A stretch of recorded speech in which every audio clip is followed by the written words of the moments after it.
I wanna be the best in the game, invest in my name. Check no restraints, I'm obsessed with the pain. I ingest, I retain, assess and I change. Possessed by the thought I'll be free one day from society's restraints. Money, clout and fame, a disease, a plague. We all love to hate, have to play the game, have to make a name. All our insecurities are on display. This is war with the enemy, think that it was meant to be. Living in a time where disease is on every screen. I won't let them fester me, I know most are festering. Negativity is a plague for the mentally weak.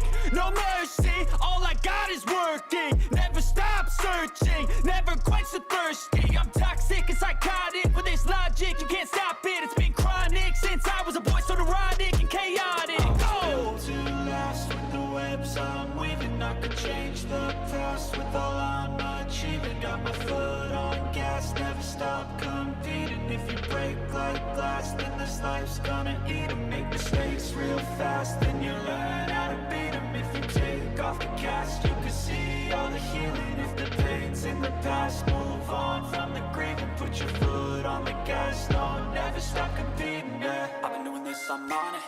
I just wanna be iconic. Sipping on a gin and tonic, got me going off when I'm on this topic, yeah. If I ever play, I want it. You know that I'm always honest. Stay away from those who are toxic. Keep them out your face, no way, you don't want them, yeah. Don't try to drain my energy. The enemy is everything. It's mentally, unhealthily, spreading like a rare disease. But I won't let it get to me. I don't need your therapy. I can leave a legacy of leading by intensity. Come on, we can fight this. Freedom is priceless. Spread just like a virus. Living in a crisis. Do you feel courageous? Do you seek greatness? Trust me, you can take it. Go on and take your aim. Yeah. I'm built to last with the webs I'm weaving. I could change the past with all I'm achieving. Got my foot on gas, never stop competing. If you break like glass, then this life's gonna eat 'em. Make mistakes real fast, then you learn how to beat 'em. If you take off the gas, you can see all the healing. If the pain's in the past, move on from the grave and put your foot on the gas. No, never stop competing, yeah.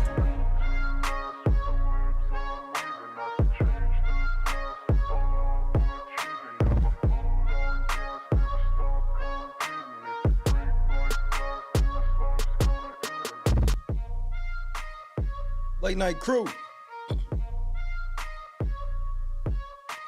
Fuck is going on, man? Happy Wednesday, fuckers.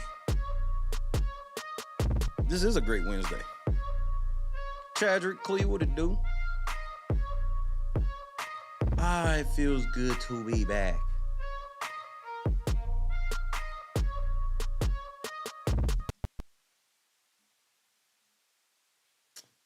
What is going on, bro? Your boy Diddy is out here taking some flagrant L's right now, bro. These L's that Diddy is taking right now, but they seem to be fake L's in a way, too.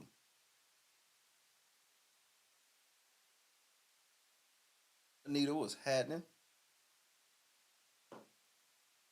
I think Diddy has been taking a lot of fake L's. Jennifer, what's up? Make sure y'all hit that like button for me.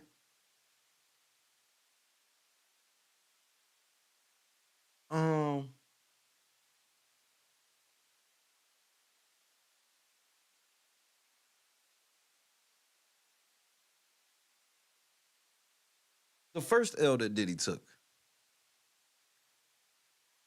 Macy's got his stuff out. Okay, that seems like a massive L. Macy's even said where it was just like, the demand ain't what it used to be, so we just moving on from it. So it's not like Sean John and shit was at its peak and they did this shit. They like, it's a wrap anyway. Okay. Well, he's not with Revolt anymore. Breakfast Club, that shit done. Temporarily. That's right. He stepped down as the head of Revolt. Temporarily.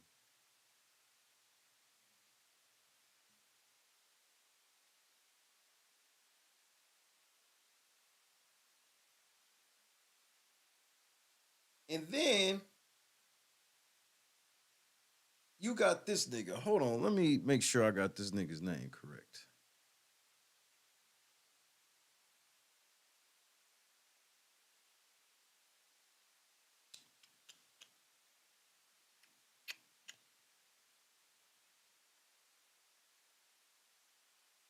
Roger Bonds.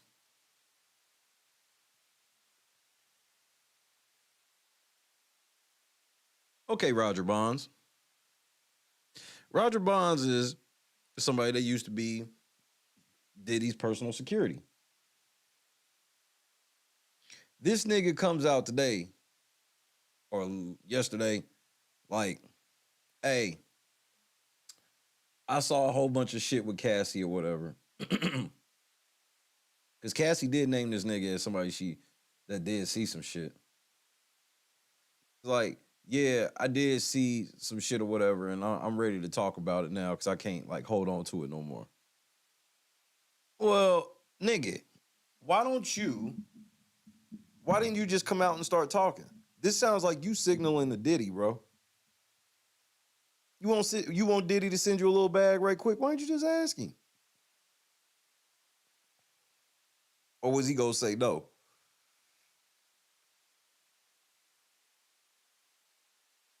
This nigga's posturing. I'm like, first of all y'all niggas that like Gene Deal and Roger Bond, all y'all niggas is like, I was there and didn't do nothing. Cause Gene Deal will try to be like, oh, he ain't never do that shit in front of me. But you said you knew it was happening though. You can't have it both ways. You can't be like you knew it was happening, but you didn't do nothing because you didn't see it happen. Y'all niggas that be working for a bitch beater that shit is hilarious, man. Y'all niggas hang out with women beaters, working for women beaters and shit like that, and then be like, nigga, man, but I had a family and blah, blah, blah. Nigga, whatever, bro. All of y'all grown ass men were around Diddy seeing all this shit, but 50 Cent's the only one that's like, I didn't want to be around him.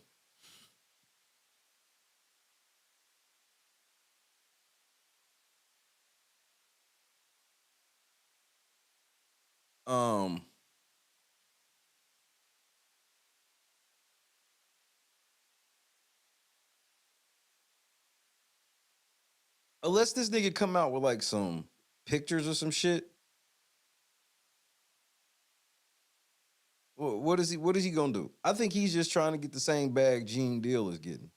See, Gene Deal been running around getting a bag off of telling stories and shit about Diddy for a couple years now. And I don't want to necessarily he getting the bag, and I don't even want to imply that he's lying. Because that's the thing, I don't be implying that niggas is lying or no shit like that. But you also gotta realize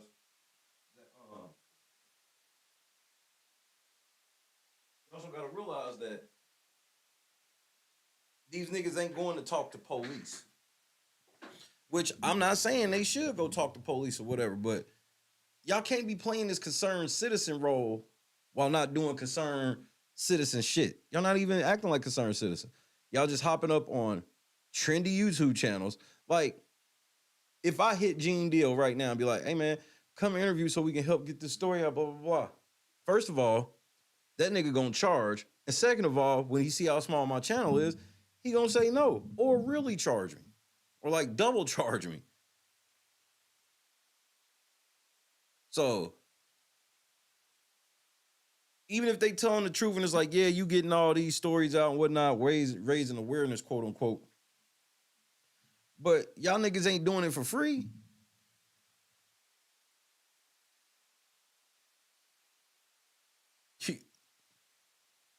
Y'all not doing this shit for free. And I, you know, it is what it is. It is what it is. Let me see. Do it. All right. Oops. Spell.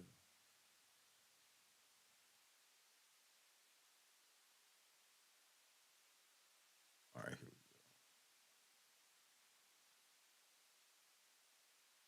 think I have heard this song.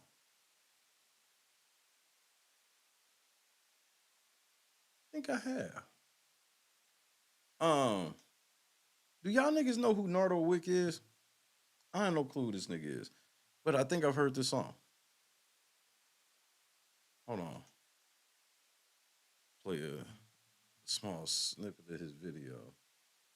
Replay gang, you've been muted. Wait, I ain't giving these niggas nothing.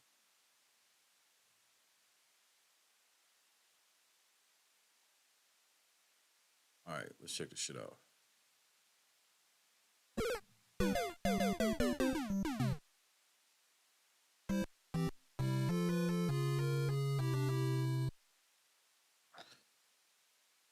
Nardo Wick, ladies and gentlemen. This nigga's garbage. This is his most popular video. Oh, we gotta check one more song from this nigga. Boston, what's happening?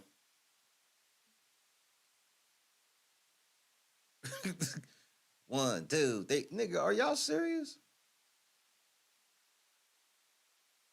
This was a real song. This motherfucker got 205 million views, nigga.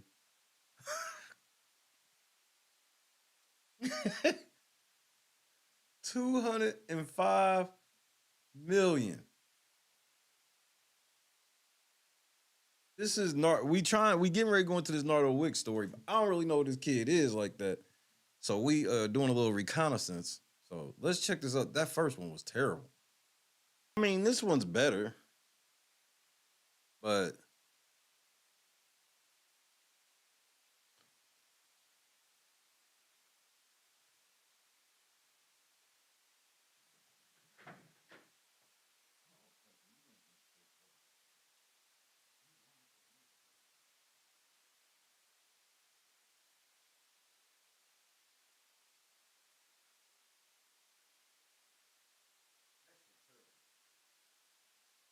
I mean, that was better, except for the fact that this nigga need to wear a white beater his size. I mean, Let her put my chains on. Now she. Look how little this nigga is.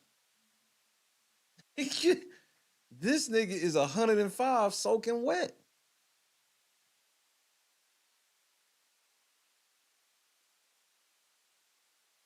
I don't know.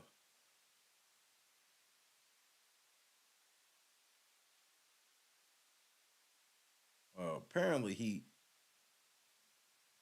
he got fans. And apparently one of his fans got his motherfucking ass beat. The second one's better. The second one is much better. That first one, no. I don't really believe in his bars.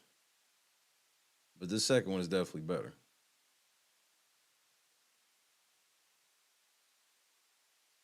This nigga fan asked for a picture with this nigga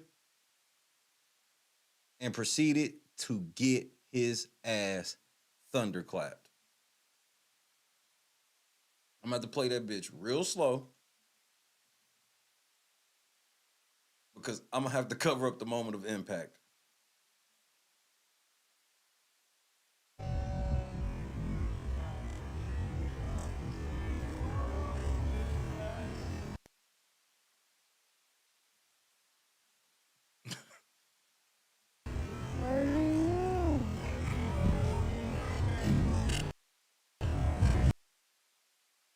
You see here comes the wind up and the pitch.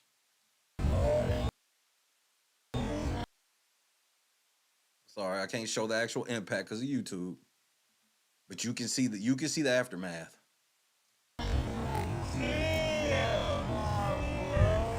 Oh, hold on. Well, nah, this nigga missed. I mean, he's already folded. This nigga is folded while standing up.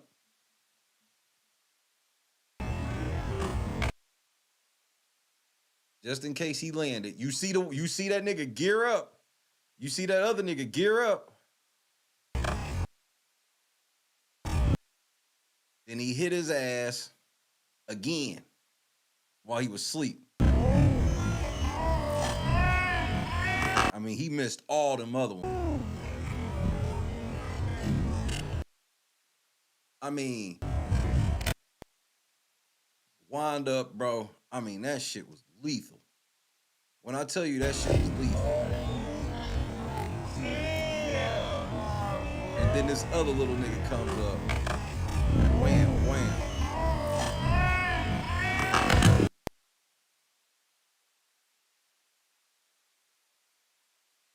Laid his ass out, bro. He threw the punches so hard that his homie, he was falling over. His homie like, damn, it's enough. And I think that was him.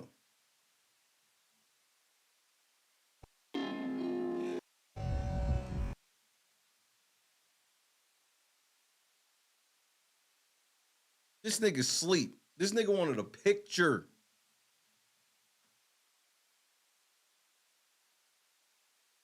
Let me read the New York Times shit.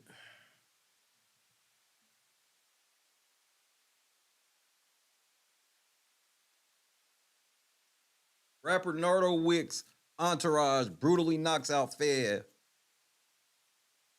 who asked for a photo, leaves him in critical condition with concussion and brain bleed.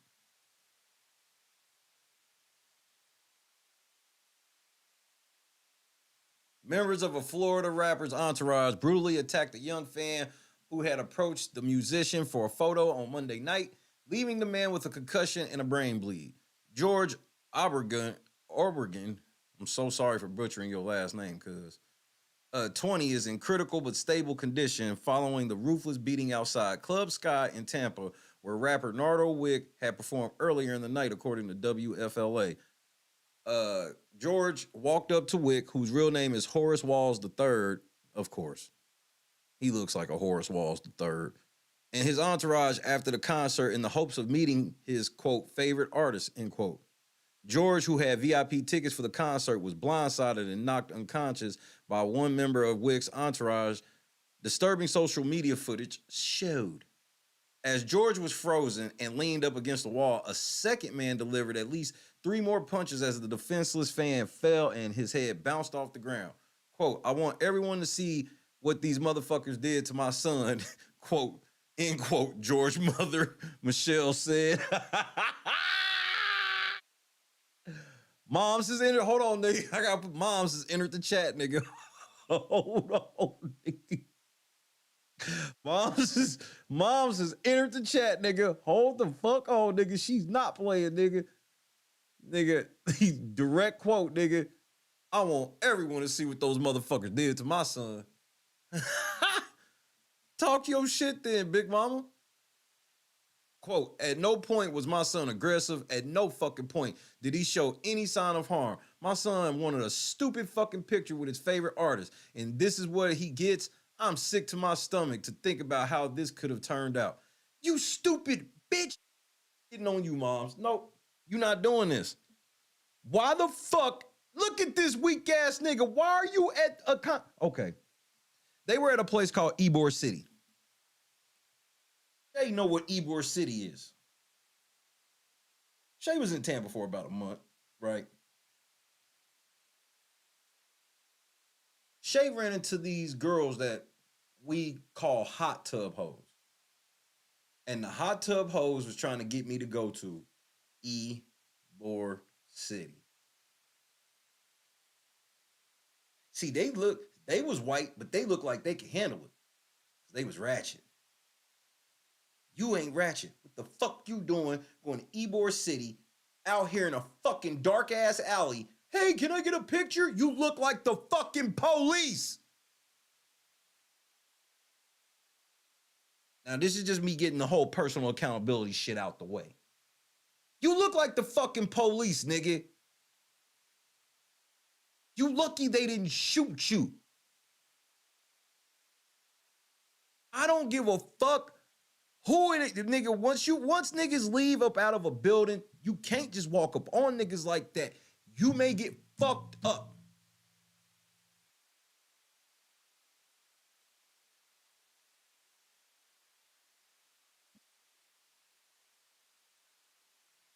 You may get fucked up. No, he can go see his favorite artist and ask for a pic. He can't do it out in the alley.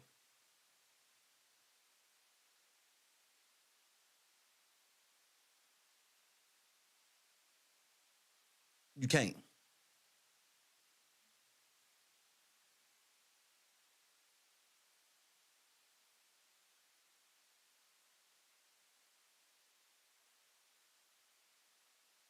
Niggas could have been high, drunk, because this wasn't no professional security.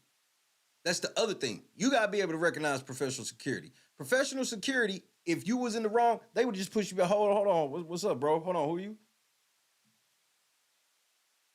Not professional security. These are just some of his niggas with him. Niggas that are on go. That all wanna, they looking to hit a motherfucker so they can turn around, look at Nardo like, see, nigga, nigga, I love you. I'll never let nothing happen to you, nigga. That's why you can't have knuckleheads around like that, bro. Knuckleheads be out here looking for shit for no fucking reason. Hold on right quick.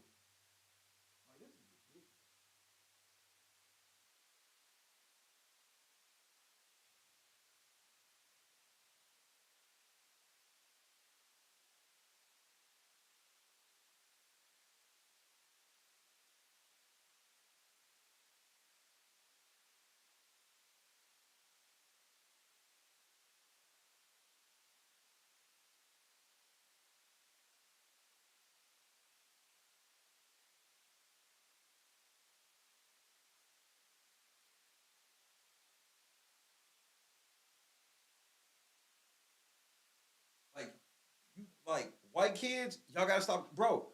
Again, let me just tell you for the record. This is me trying to help these little white kids. I was a DJ, bro, for years. I was DJing at 19. I had been in the club with pepper spray so many times, I had built a level of a tolerance to like Mason shit. No cap. First time it was fucking me up, like after like the 15th, 20th time I was around it, wasn't much shit, right?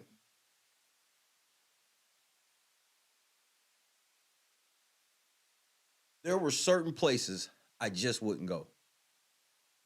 I remember one time, T.I., funny enough, I had a chance to go see T.I. I had VIP. I was in the radio station, SUV and everything. But this nigga was at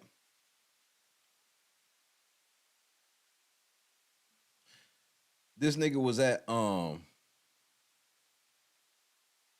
place called Club Mecca, a place I never go to. And I said, I'm going because Tip there. As soon as I pull up on the lot, they was shooting. I was like, see, this is why I knew not to come. I drove right off the lot. I'm not bullshitting. The amount of times I've heard fire, bro, it's certain places I just won't go. The money ain't worth it and shit like that. And you go to a trap concert, I guarantee he saw what the shit was like in there. You just can't walk up on people like this. It was probably like 3, 4 in the morning. Quote, anyone who knows my son, he is the sweetest and gentlest kid ever. No drugs, alcohol, gang, nothing. I am dying here and my fucking heart is hurting so bad. I am sick to my stomach. I can't stay quiet. Well, if your kid was all of this, why the fuck is he hanging out in demon spots?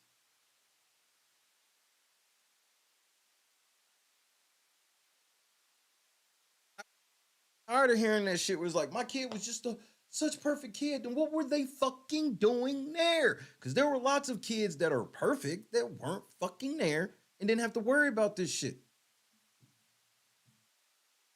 Because from what you're telling me, he ain't got much of street smart. So why, bro? And I'm not saying they should have beat his ass. They out of pocket, bro. You got to be able to identify a threat without just going on being on go. But I promise you, when you see rappers with a personal entourage instead of real security, personal entourages, a lot of times them niggas like to be on go just to try to impress the nigga. Quote, it's not like we were running or anything, quote, end quote. George friend and witness Connor Villa told TMZ, quote, George is just walking towards Nardo with his phone up, and then the guys were around him. They didn't hit him at first. They just kind of looked at him. He's like, hey, can I get a picture? Then out of nowhere, the guy hit him from the side. So that nigga didn't even hear that part. He just was on. I told you he was on go. Guarantee that nigga didn't hear that part. The outlet also obtained photos of a text exchange between Michelle and Wick's mother, who is also his manager, in which the former provided updates on George's condition. Wick has since reached out to the Obergans. The rapper said in a statement Tuesday, quote, I don't condone what happened to my fan George after my show in any type of way, end quote. Wick said, I quote, I expressed to him and his mama how sorry and concerned I was was that it happened to him multiple times before anything was even posted or on the internet. Okay, little nigga, I can rock with that. And whoever them niggas was, them niggas can't be around you no more. No, you niggas is done. Hold on, I got an actual video response from them too. I'll play that. But like, y'all niggas are done, bro. Nigga, get the fuck from around me, nigga. You, because this shit's gonna cost. Yeah, he's handling this the right way, but it's gonna cost, and them niggas ain't gonna help pay, even though it's all they fault. Shout out to Mag TV. Bully on the what? Wick apologizes to fans. Feel me? As soon as it happened, I shot the. I don't condone that situation that happened. I don't stand for that situation that happened. I was fully unaware that situation was about to take place. Feel me? As soon as it happened, I shot. So that was him that grabbed dude. So he was the one that the second dude started swinging. So it was him. Cause I saw the hair. It was him that grabbed. He did the right thing, man. Fuck y'all niggas. That's why you, bro, sometimes, man, you be wanting to put niggas on. You can't put everybody on, bro. You just can't. Some niggas don't care about fucking up the whole operation. De-escalate the situation. And after the situation, I got in contact with his mama. I sent him my number. I called, asked how he was doing. I told her I'd do anything to make it up to him as a fan. You feel me? I told her to keep me updated on his health. And it ain't about trying to stop nothing from happening because I don't want to get with nothing. It ain't none of that. You feel me? I genuinely care about the fan. That's all I'm worrying about right now. I don't give a damn about like what everybody talking about. Sue. I don't care about that. They gonna do what they gotta do. They do what they do. You feel me? And here's the thing, mama. You hear how he talking, and if he for real about it, man, just get the nigga to pay for the bills. Them niggas will throw y'all a little bit of change, let him come to a couple shows with him, with some real security. Y'all be straight. I like, this nigga's like, they sue nigga, they gon', I mean, that's some real shit, bro. I can't be mad at this nigga. This nigga's eating the whole meal, bro. It's very rare you see this, especially from any type of celebrity. This nigga sitting on here admitting like, nigga, that shit was all fucked up. I don't condone that shit, and whatever the fuck they want, they got it, nigga. If they want to take me to court over it, cool. Right now, I'm worrying about the fan base. He's straight. And I just wanted him to know that. Be sure to like. What more do you want him to say?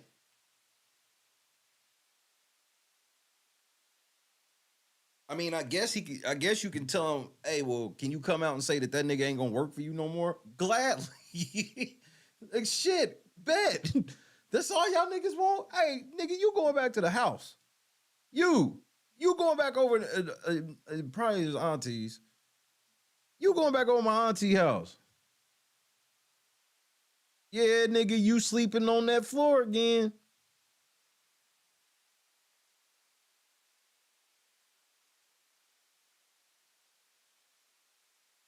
I don't know what it is. Sometimes weak ass niggas like sucker punching certain people. Cause I saw some motherfuckers trying to make it a race issue. Was like, well, would they have hit that motherfucker if he was black? If they felt he was a goofy like him, yeah. They hit him because them niggas that hit him because they thought he was a goofy. They thought they was gonna get points. They thought niggas was gonna start laughing and shit like that, and they was not expecting the response it was.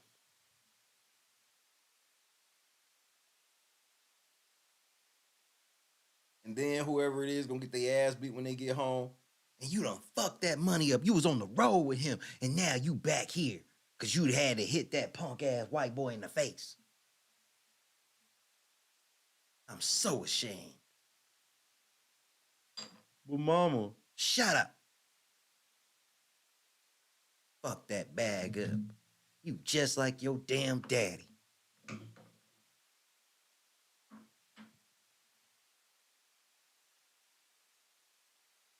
These things happen, bro. I gotta get a little bit of credit though. I always look, because bro, people make mistakes, man. Once niggas start taking accountability like this, then bro, I'm off your back. I'm like, man, yeah. If you ready to own up and do what you gotta do, man, then shit, it is what it is, bro. Charge it to the game, man.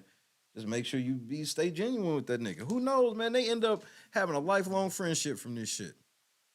Because they said he's in critical but stable, so it seems like he's gonna pull through and shit. And yeah, you would like for it to be a better start to y'all friendship, would have been better than that, but shit, it didn't. You know what I mean?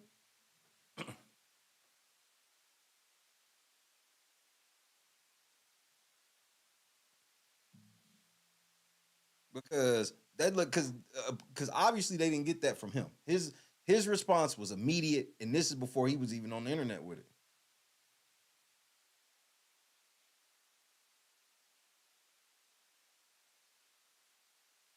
You know, he ain't saying the mama need to shut up, no shit like that. Like, nigga, I guarantee he got songs that say if somebody did that to one of his people, they slide. I've heard enough of this nigga's music. 2 songs.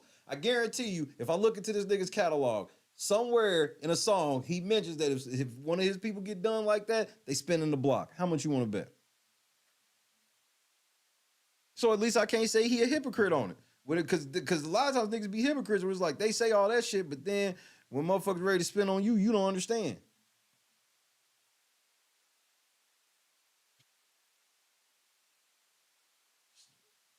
I was like, damn.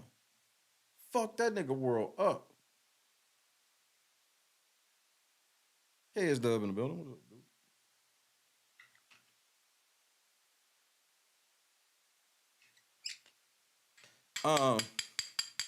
dude? For those that was here last evening, remember how I was just talking to y'all when we was listening to these overt acts? And remember I was telling y'all, I'm like, it just feels like they're trying to lose on purpose.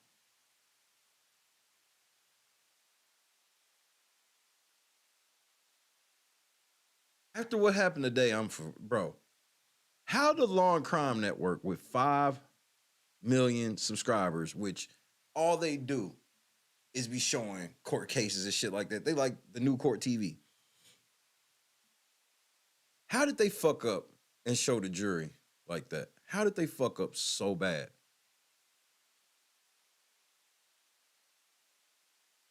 I personally can't believe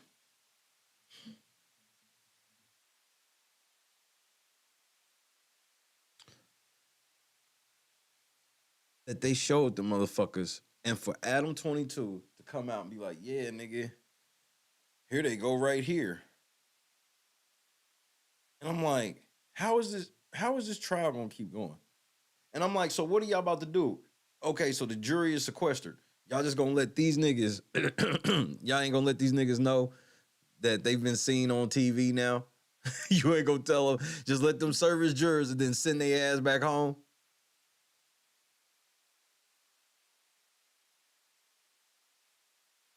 I ain't never seen them fuck up like this.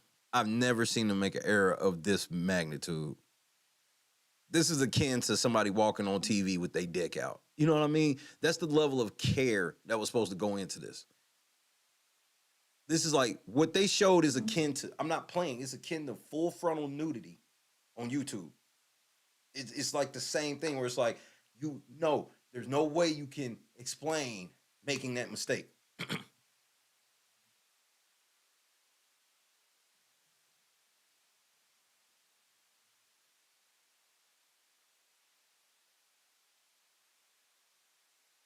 Channels didn't fuck up like that. Atlanta Alive 11 in Atlanta, ain't that what it is? Alive 11. They didn't fuck up.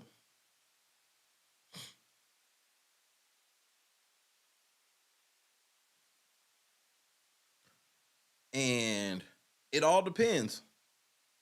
If this shit is a big deal between today and by the time they get to court in the morning, like if enough people are talking about it, then yeah, we gonna have an issue because they got some alternates, I'm sure, but they got a whole front row worth of alternates because they showed the whole front row.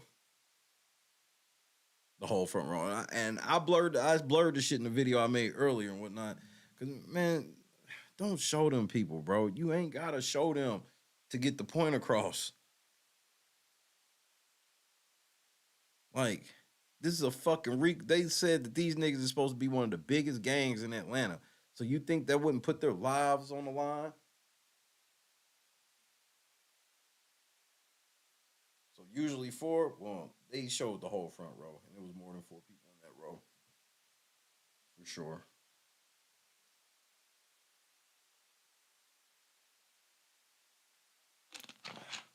Let me count.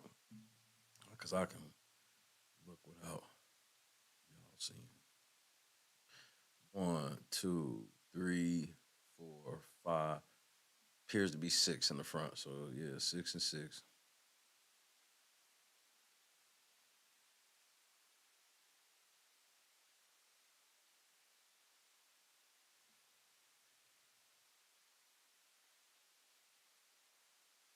That's damn near gotta be illegal, Rhonda. On some real shit, that might be illegal. I don't think he's allowed to do that.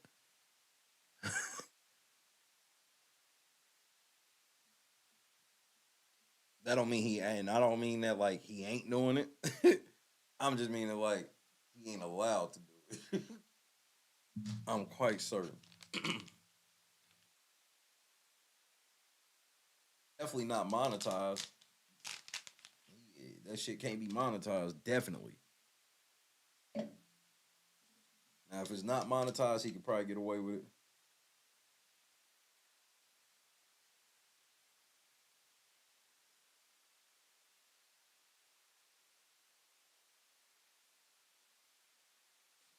They showed the whole. I couldn't believe it. I was like, what?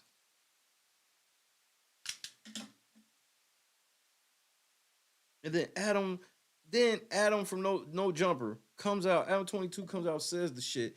It fucking ends up catching traction to the point where they tell the motherfucker, hey, you guys on social media, please don't. Man, are you serious? Like, I couldn't even believe the judge was sitting here. I'm like, oh my goodness. You sound like Shay before he changed on YouTube. Come on, guys. Let's not be mean and be trolls. Let's all, we don't have to be that way. We can all be friends. Nigga, he don't even know. I'm like, nigga, you trying to reason with Adam 22? This nigga will do anything for clout. This nigga literally let a nigga fuck his wife for clout. This nigga fucked another wife for clout.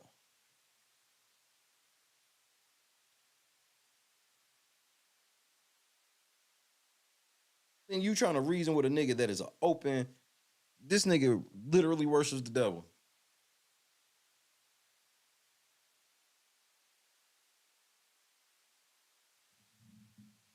And then after Adam 22 leaks some shit, which, remember,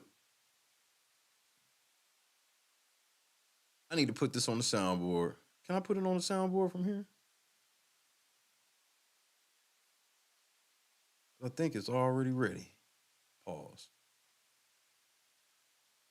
I think that motherfucker's already ready. I gotta put old girl on there too. I gotta put Fannie Willis on here. She gonna be the first DA to ever make my shit. Take that shit to motherfucking trial. Do you know what Adam 22's last name supposedly is? His last name is supposedly Grand Mason.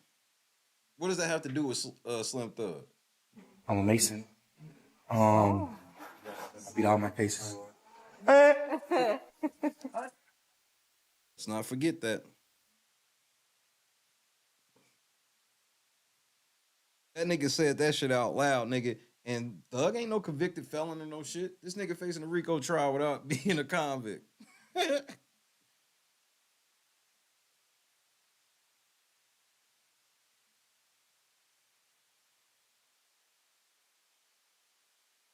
I'm a Mason. I beat all my cases. Adam 22. Nigga, Adam 22 daddy used to work for fucking Bill Clinton. Bro, the motherfuckers that get popular and then people don't even realize, like, you can tell when a nigga's organically popular or when a nigga just placed in some shit. He said, I mean, he just sounds like a spoiled rich kid. Oh, I was doing BMX videos and then one day I decided I wanted to do hip hop and shit. Now all the hip hop artists just so happen to come to my channel right before they blow up. Oh, Lil Yachty, you ain't never heard of this nigga. But he come on my show, who nobody ever heard of my show. Because that's how No Jumper got popular. Oh, XXXTentacion, you never heard of him? Oh, he went on No Jumper, and then like 2 months later, he blew up. Same thing with Lil Yachty, same thing. I'm like, nigga, your daddy literally worked for Bill Clinton. You gonna try to make me think that you ain't plugged like that enough to do that, pull this type of shit?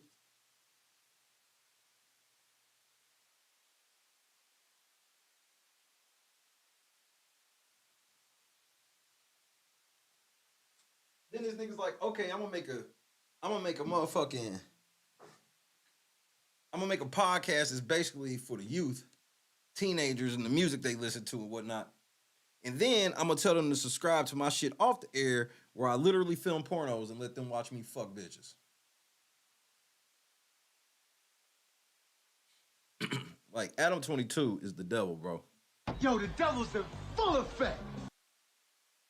That white man is demon time. You don't know nothing about Adam 22? You don't need to.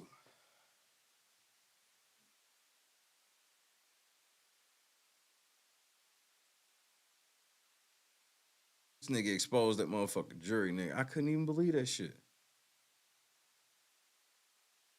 Here, I'll show you the picture. Because I got a copy of it. I blurred it. A copy.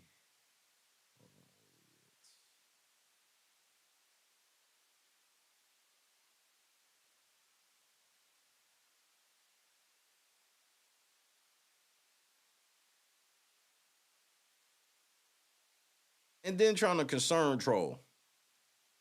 Fans are already identifying jury members on Young Thug's trial after the courtroom cameras accidentally revealed their faces.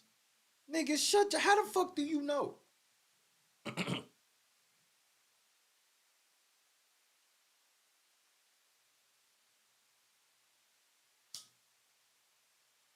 Next thing you know, niggas is called in the chambers and the judge mad over this shit. So yeah, we may end up having a motherfucking mistrial thanks to Law and Crime Network in conjunction with No Jumper, the collab we never thought we would see.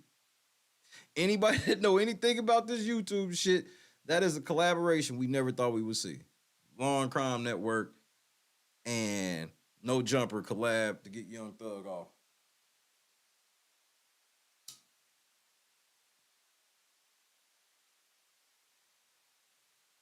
Full cuck mode, big. Be having that nigga on full cuck mode.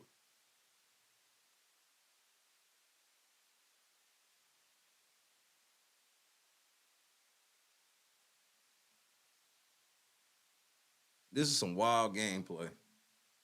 And I just don't feel like it's an accident. I'm expecting tomorrow, day 4. I'm expecting something else to happen stupid tomorrow. Like, I couldn't believe it when I was watching the shit last night. I'm just like, so these are the overt acts. That one time he got pulled over with guns, but all his guns was legal and they just gave him a speeding ticket. Rico. What?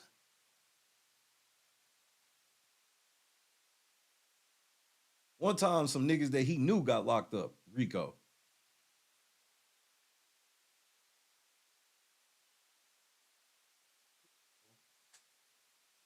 What are you asking for?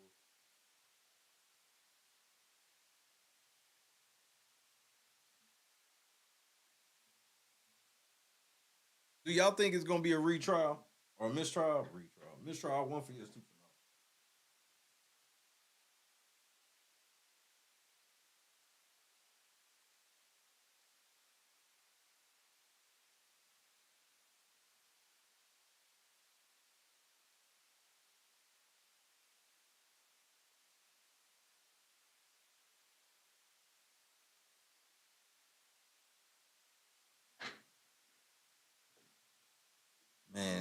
It almost has to be, man. Y'all showed the niggas face, bro. The state gonna be like, man, they in danger whether we finish this shit or not, so we might as well finish it. Shit. They can die after the trial, nigga. The shit. DA in there talking about, man, them niggas ain't gonna do nothing, bro. Nigga, they in there talking to the jury, man. Them niggas just be talking. Ain't nobody gonna do shit.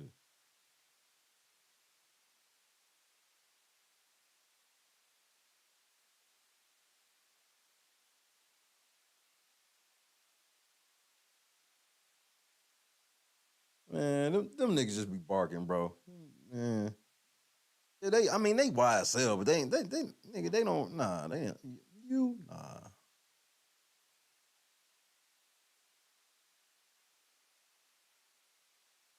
Nah. I mean, the shit was already rigged I knew it was gonna be off the hook when judge comes in the court today and was like, yeah, if you guys hear a bell, that's just a dog I have back here. He's not aggressive at all. He probably won't even get up. He barely gets up or moves or anything, but he may reposition or move around. And don't feed him anything. You know, he's spoiled to death. But if you do hear some jingling or something up here, that's what that noise is. I'm like, this nigga got a fucking dog in the courtroom? This nigga like he got an old ass golden retriever just sitting laying up there behind him. And I'm like, so nobody's taking this. So we supposed to take this Rico shit seriously, and y'all niggas ain't.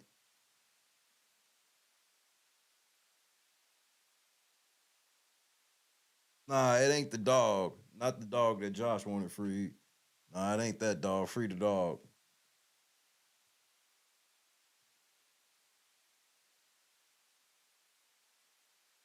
Nigga said, if you hear a bell up here, nigga, it's the dog up here. I was like, what the I said, man, this fucking country ass shit.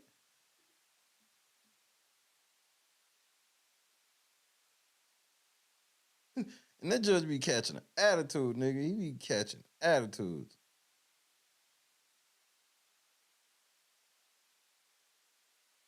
One thing the cop did say, the cop was like, they asked, was like,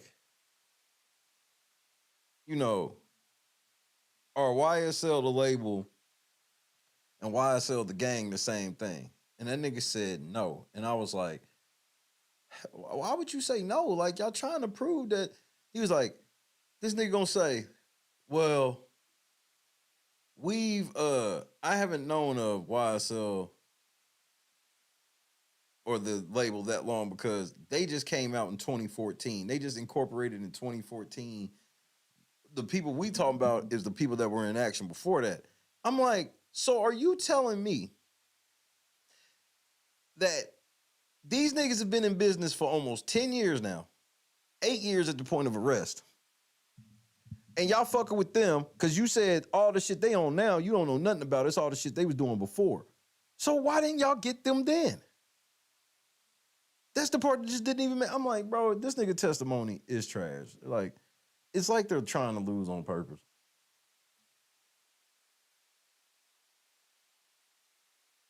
I mean, young thug attorneys start the day off every day. Good morning, Your Honor. Mistrial. That's basically how they start the day off every day. Hey, so what's up on that mistrial?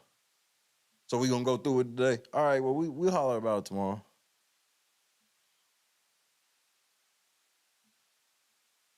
This nigga's talking all this. Yeah, then you have these sets of Crips and the slats. And I mean, and then the fucked up part about it was they trying to get them, and here's where Thug and them are lucky. They trying to get them for this shit. The wiping the finger under the nose motion. They trying to get them for that shit. They was like, how the fuck are you gonna try to say we a gang because we do that? Well, what about, they said, we gonna show video evidence of people doing this in celebration of touchdowns, first downs, and fighters and basketball players. They got videos of all types of professional athletes going. They would say after motherfuckers hit home run, they got videos of people doing it after hitting home runs. I was like, bro, the shit they trying to get them with. I'm like, first of all, they don't realize that, nigga, clicks make hand signs. It's been that way forever. Everybody put the NWO signal up right now, or the NWO sign. You know what I mean? Like, it's always been a thing. Groups sometimes identify themselves with a hand sign. That doesn't mean that they're a violent gang. Like that's like got to be the last sick cherry on top. That can't be the meat of the argument. That's got to be the last thing where it's like, and the last thing is their gang signs. That can't be the basis. Frats, all of them shits, wrestling stables, frats, fucking, like in the NBA, there's like 20 different 3-point celebrations that can all be deemed as gang signs. I'm not bullshitting. I'll show you multiple fucking 3-point celebrations, and you'd be like, yeah, I can see how somebody would thought that was a gang sign.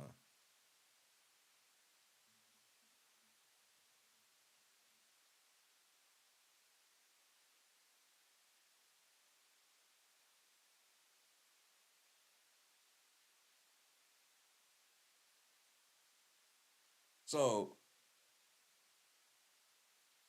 like I said, that can be in the case, but that can't be the case. That can't be the aha. I don't get aha from that. Like, okay.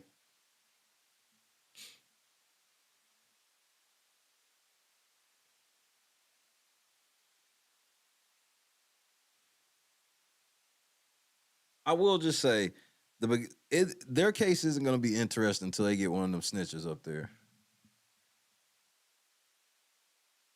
Like, I'm waiting for YSL Woody, one of them niggas to get up there. Because the DA, she represented Woody in a case before. Before she became DA, she actually represented one of them YSL niggas in a case. You can, fuck all the big nut rumors. This is certified. You can look this up. This is an easy Google search. So how the fuck did she get on this case? I'm a Mason. I beat all my cases.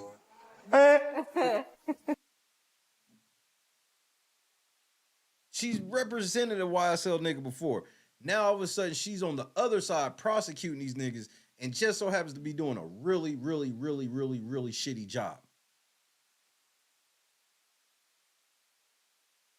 She got all of her opening statement slides thrown out on some dumb shit.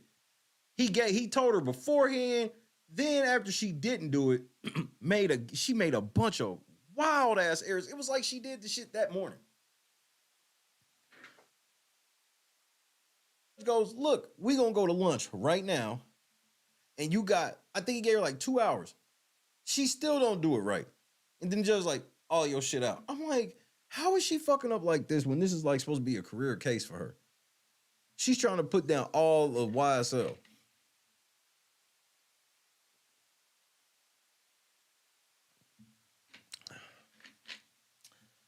If any of y'all niggas live in Atlanta, my nigga, it might be time to move. Anarchy is afoot.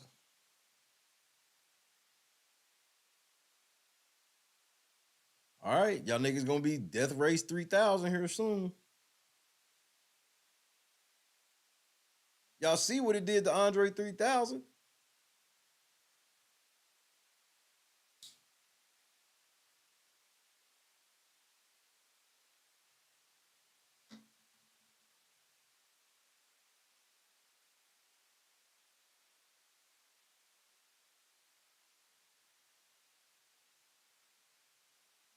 It's like this feels like kind of like with Puffy with him. This feels like Thug got in trouble by the higher ups, and this is his punishment. They have to sit down for like 2 years. Because we have no clue how his actual, because his prison shit can't be that bad.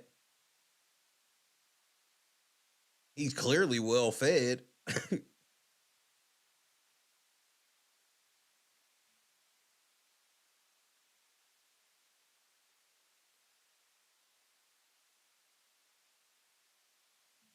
CD Lamb, for example, Lakeem, I just saw your shit with the top lip. CD Lamb, every time he gets a first down, he takes the football and he goes, first down, he goes, first down. And every time I seen him do that, it would make me think about that shit. Kendra, what's happening?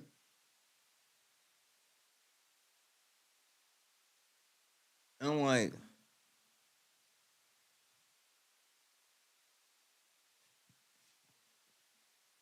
excuse me.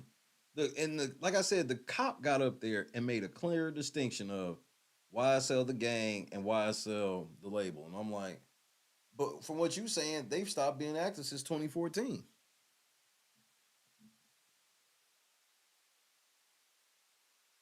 Just like how they showed how the attorney was like, bro, we can prove that the nigga that actually killed Nut, he had his own separate beef with Nut multiple times leading up to the day he actually killed him that had nothing to do with Young Thug. And we can prove that the only reason he started saying Young Thug is because they said they would give him a lesser sentence for actually killing the motherfucker if he said Thug told him to do it. I'm like, why is the DA this sloppy? They didn't turn over all the shit they were supposed to. And just, it's like they're doing it on purpose, bro. She can't be this bad.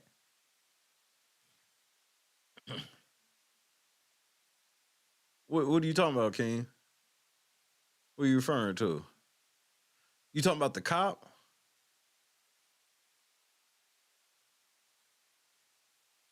Yes, he did, Kendra. And you see what Atlanta be doing to motherfuckers?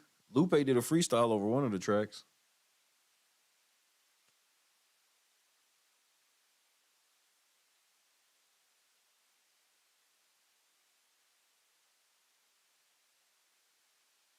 Well, the one that got up there and testified today, I don't believe was him. Nigga that got up there and testified today, his shit was flimsy, bro. It was real fucking flimsy. It's just...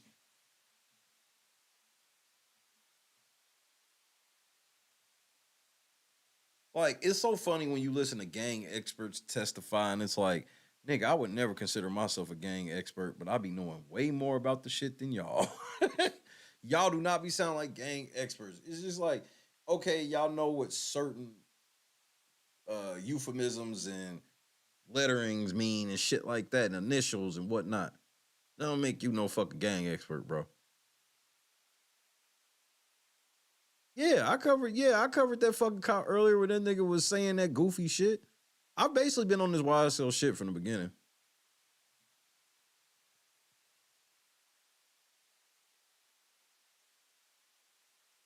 And then if they lose this Rico, they gonna have another Rico right after it. They gonna fuck around.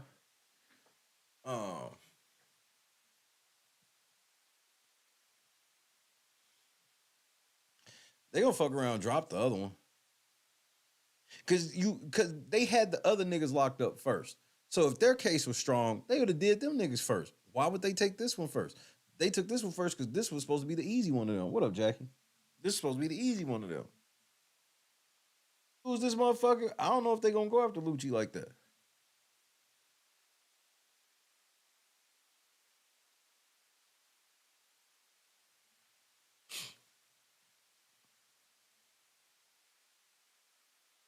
Some wild shit.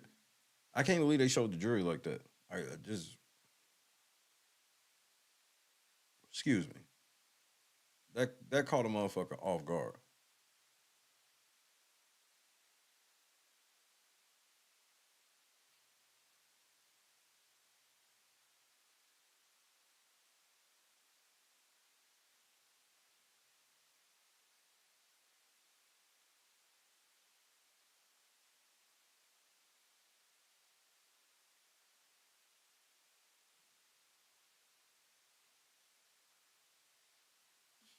Let's see if I can find a short YSL highlight.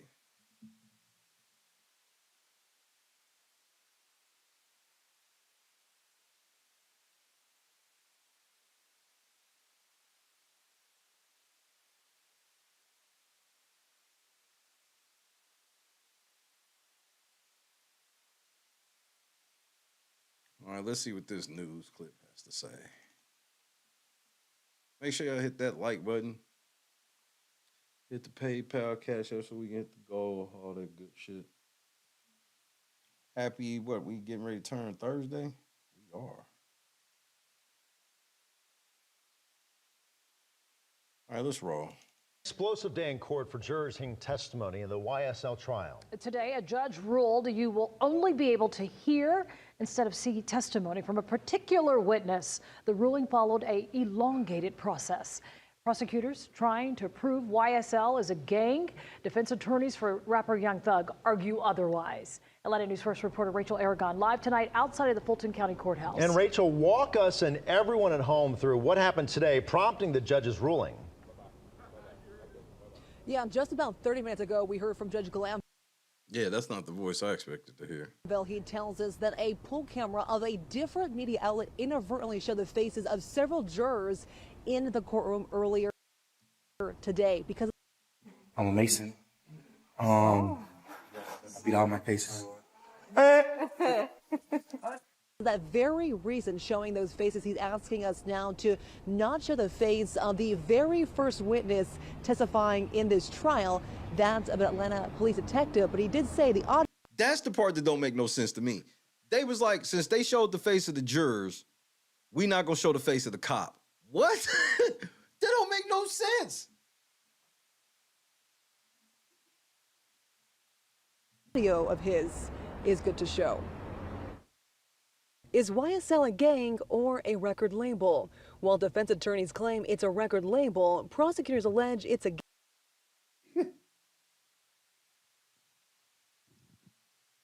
gang known as Young Slime Life. They allege Young Thug, whose real name is Jeffrey Williams, is its leader. Criminal gang members really define respect more honestly as being feared. The first witness called to testify for the state, Mark Belknap.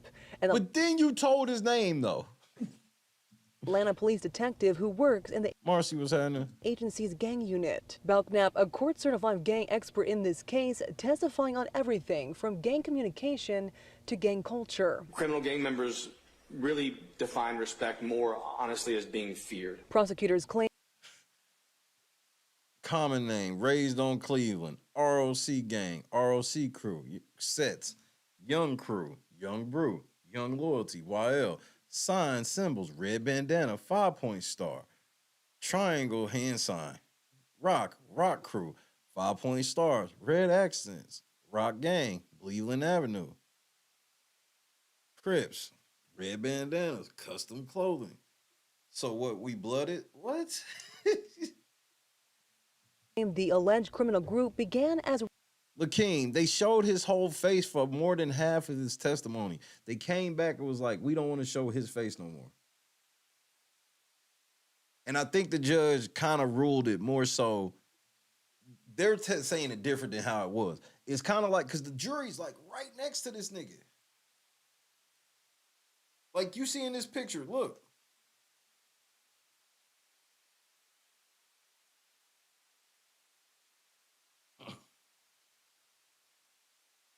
Look how close the jury is to that box. So I think the judge is just kind of like, look, don't show him so you won't accidentally show them. You feel what I'm saying? Rock Crew, which stands for Raised on Cleveland. The gang Raised on Cleveland, we began observing in the Cleveland Avenue area. The state claims sometime person, crime, gang. Niggas, stop, bro. This is how they trying to... This is what I'm saying. This weak-ass shit. A 4th grade explanation of gangs.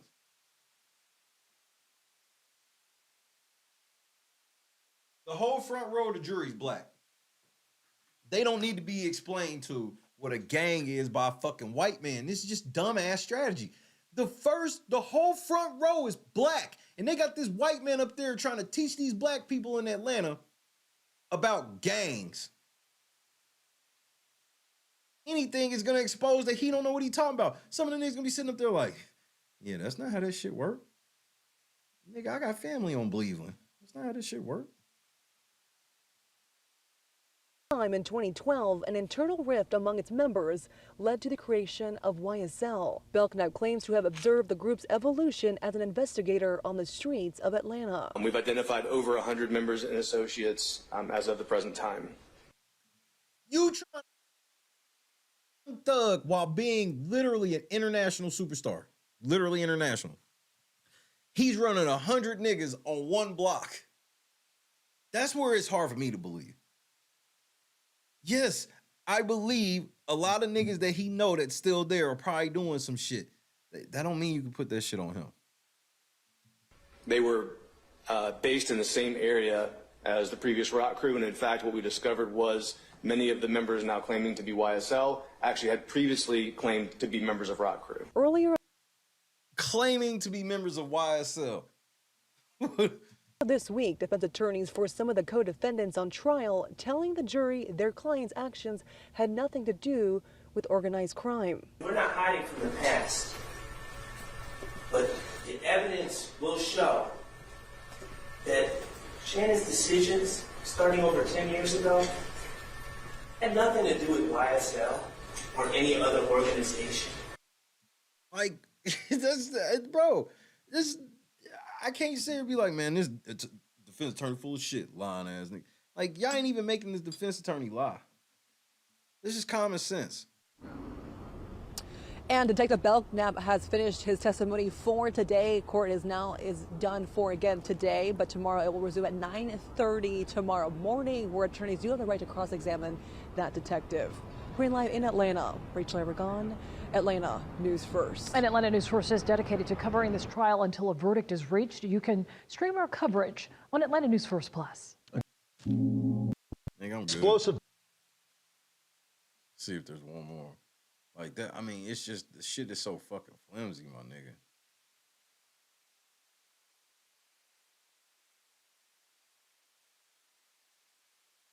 All right, here goes a short clip of his testimony.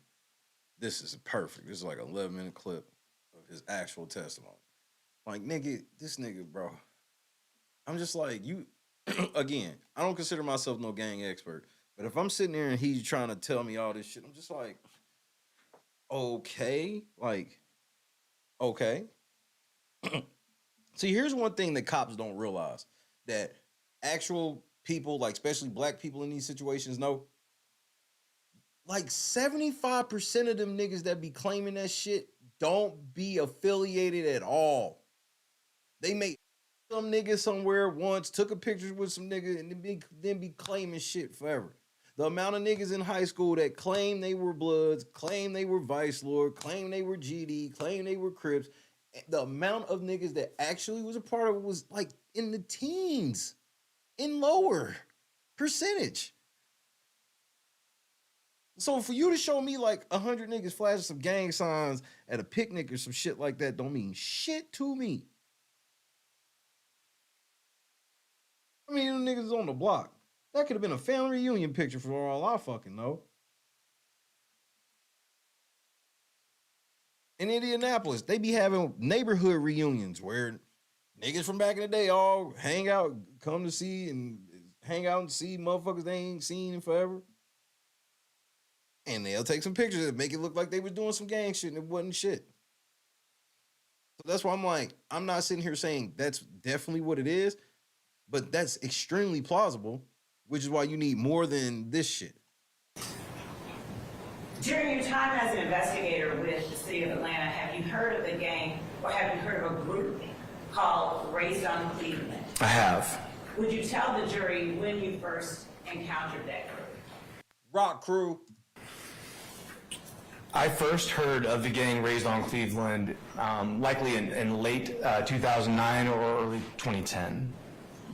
Okay, so let's stop right there. You heard of these niggas 13 years ago, and you want me to believe that you It's taking y'all 13 years, and these niggas have outsmarted y'all for 13 years.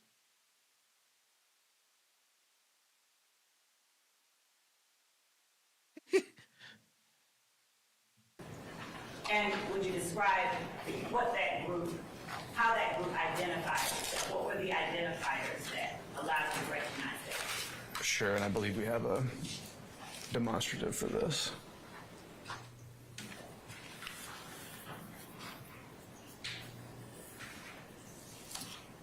So the gang raised on Cleveland, we began observing in the Cleveland Avenue area, the area surrounding Cleveland Avenue in southwest Atlanta.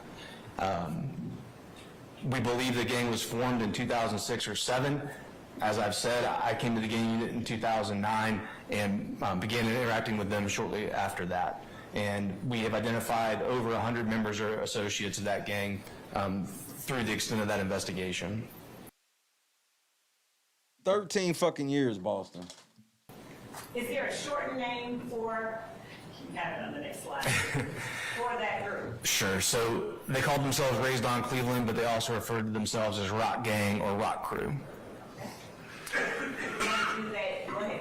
I'm sorry, within gangs, oftentimes, especially as they grow larger, there may be subsets or crews or cliques within the gang itself, smaller groups of people who are maybe closer or tighter within that larger organization. So you can imagine an organization of over 100 people, there are certainly going to be sort of subgroups within that.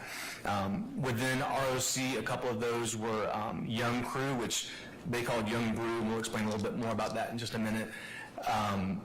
And also, again, he's getting ready to explain to black people the difference between Young Crew and Young Brew. What, we don't know why he goes by Briz Breezy? Y'all still don't know why he calls himself Briz Breezy? Y'all don't know why they be saying Bompton? Y'all still don't know? Okay. Another one called Let the white man teach you. Young Loyalty. Raised on Cleveland was one of the earliest. They needed a black cop to do this. Bro, I'm just telling you, I don't believe in all the race shit or whatever, but in how the court shit is set up and how they work, for this to have been a strong case, if it's the whole row of black people, it needs to be a black man up there saying this. This shit's just going to be taken wrong. There's going to be a level of resentment by some of them jurors. I promise you. Of those gangs that I told you earlier called hybrid gangs. They were a local group, obviously raised on Cleveland. They're saying we were all from Cleveland Avenue area. They're all from that area. But we began seeing them and observing them picking up the identifiers that we would traditionally associate with gangs that are associated with the Bloods.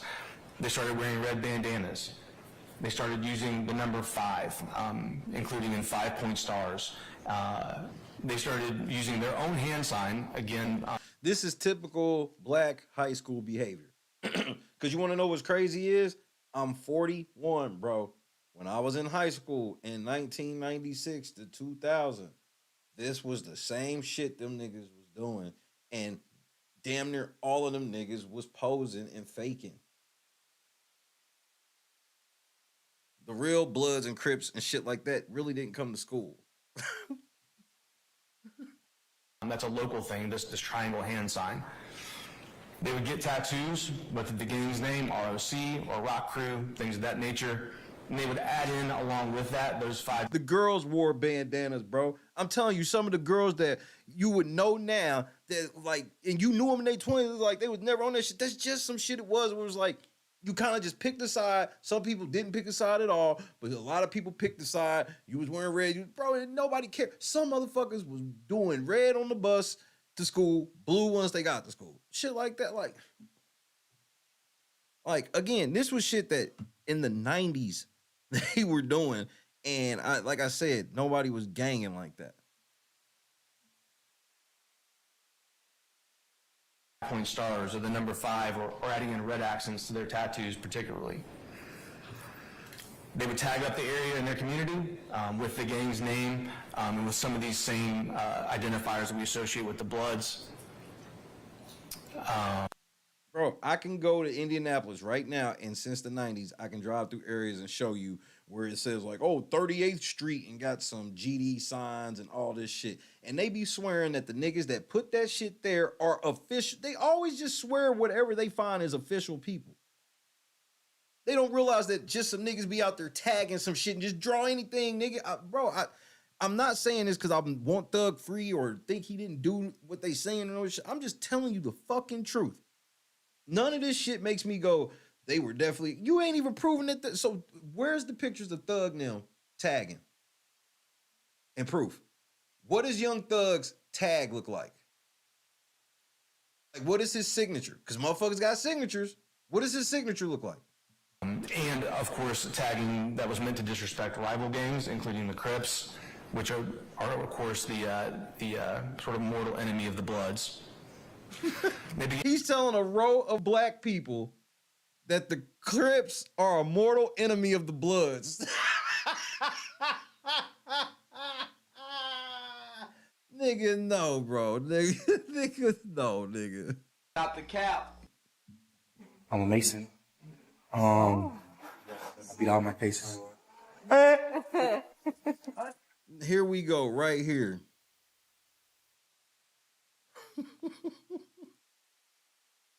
The Crips are a mortal enemy of the Bloods. The most WPS explanation of the Bloods and Crips ever, nigga. Of course, tagging that was meant to disrespect rival gangs, including the Crips, which are of course, the sort of mortal enemy of the Bloods. They began wearing, of course, red bandanas, also custom clothing for the gang itself, which incorporated both their local identifiers and those national traditional identifiers, including some shirts that said, "So what, we blooded," announcing that they were associated with the Bloods. And they began taking on other blood gang identifiers, including those for a particular blood gang called Sex Money Murder. So this is what I'm saying. Now, this shit's so convoluted. You're literally like, these niggas are a hodgepodge of like 50 gangs.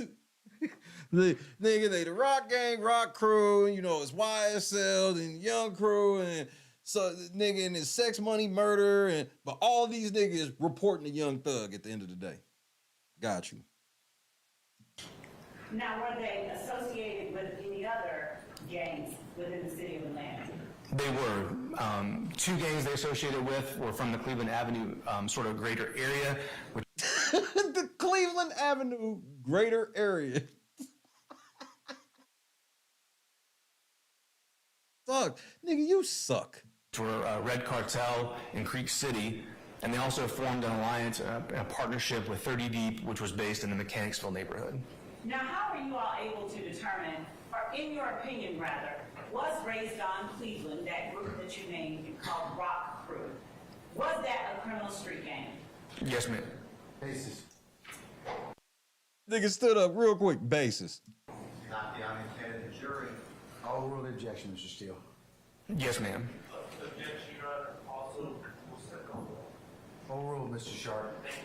Objection. And how is it that you are able to classify, what is it that forms the basis for your opinion that Rock Crew was a criminal street gang? As shown on this previous slide, these are some, it's an overview of the identifiers that we saw that matched up with what the law lays out for us can be evidence of a criminal street gang. In addition to this, we investigated many incidents that were determined to be related to the gang's activities, actual criminal activity, criminal behavior by the gang. Now, he's bad at this, bro. you list on your slide rival gangs, and you have a couple of names. Would you explain to the jury what that is and why those names are there? They had two main or sort of important rivalries YFN. In those early days. One was with a gang called Young Gunner Clique from the Thomasville area in southeast Atlanta. Young Gunner Adam was happening. Clique notable because they were one of the earliest hybrid Crip sets in the city. And both of these areas are served primarily by South Atlanta High School. So we saw numerous instances of conflict between these. So you talking about a bunch of high school beefs. And now that these niggas are grown making money, You want to get them for high school beefs. Got you. Two neighborhoods and between students from these different areas. This is what I've been trying to tell them, Adam. This is what I've been trying to tell them, bro. They trying to make, this is clearly some high school shit that they trying to make it seem like this is a fucking criminal enterprise. Since all these niggas was not fucking with each other since high school, they trying to make it seem like, nah, but they was criminal enterprises. Nigga, just get the, see, this is where the cops always fuck up. Just get niggas for what you can get niggas for. They always get greedy. They caught a couple of niggas doing some dumb shit that no Thug, and they, instead of just knocking them niggas over the head, they was like, nah, we can actually get Thug now. And now this shit look goofy. And now Thug just sitting there. I'm a Mason.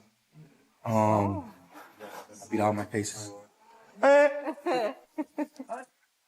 now were aligning with the Bloods and the Crips and saw each other as enemies or rivals. Famerica was a gang from the West Side, and that rivalry was potentially, really, there were several places that rivalry came from. Famerica, like Fam Goon? Like Rollo? Did this nigga just say they was beefing with Rollo? He said Famerica. From the West Side, and that rivalry was potentially, really, there were several places that rivalry came from. One was based on that association with 30 Deep. 30 Deep had a long-standing rivalry with these West Side gangs, with a West Side gang called the Fam. Okay, you said 30 Deep had a beef with Famerica. Okay, never mind. I thought you were saying like YSL had a beef with Famerica. I'm like, bitch, when? Okay, he's saying 30 Deep had a beef with Famerica. Okay. They routinely. Well, I'm more in the, I'm talking about more in like the time period he's talking about. Like the time period he talking about, like none of these niggas was on. They had shootings back and forth between Mechanicsville and between Simpson Road and Joseph E. Lowry Boulevard, between those two neighborhoods. 30 Deep. What year did Rollo and them have beef with YSL? Raised on Cleveland formed this partnership together, and what we observed happen in response to that was that the Fam then partnered with Young Gunner Clique, and those two gangs formed a combined partnership that they then called Famerica. That name, this is a longer story than I think you were wanting necessarily, but that name was adopted because the Fam was another hybrid blood set on the West Side. YGC, as I told you, was a hybrid Crip set. They found reason to partner with each other in spite of those differences, but neither one of them wanted to drop their colors, so they began flagging the American flag.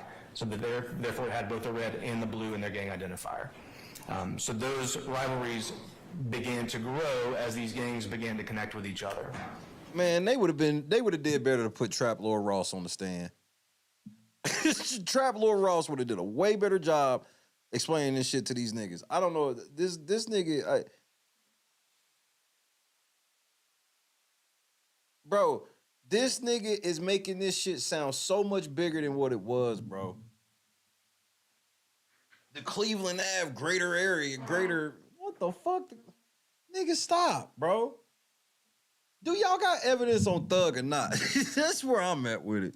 Would you tell the jury some of the ways that a particular criminal street gang, Rock Crew, for instance, might display their colors? Sure. See, here's the problem. The amount of people that wear red all the fucking time because they like red, and the amount of people that wear blue all the fucking time because they like blue. So it's just so hard for you to sit here and be like, all these niggas was wearing red. So that's only because they, what OG blood? Because y'all should, bloods can be traced up a tree, my nigga. What OG blood put on Rock Crew? You should be able to tell me that. If this is what you're saying it is, and they a real blood subset like this, and they not just some niggas that was hanging out calling themselves that shit.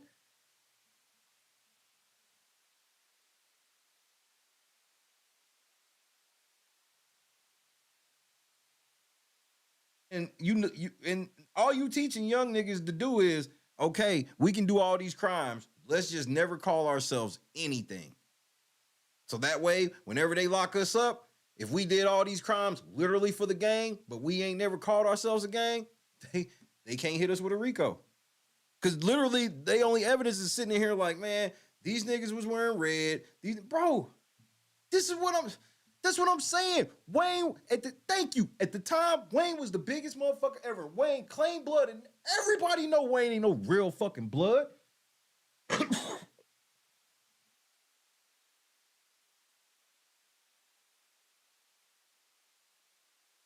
let me put it to you like this.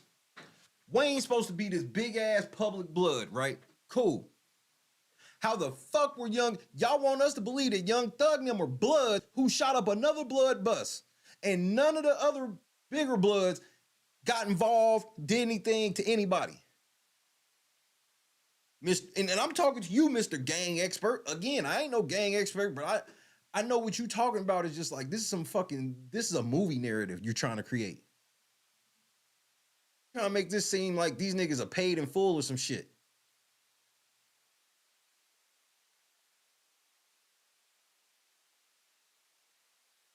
The amount of motherfuckers that be running around, bro, the amount of motherfuckers that be in the NBA, NFL, throwing up blood signs, Crip signs and shit, and ain't none of these niggas ever been on anybody's block.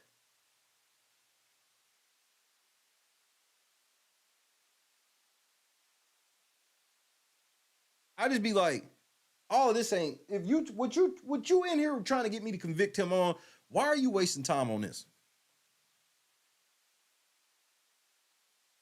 Because all I need to see, I don't need to hear all of this explanation. Show me when it's like, hey, nigga, this nigga was playing on YSL. We killing this nigga in the name of YSL. Show me the bricks with the YSL logo on them.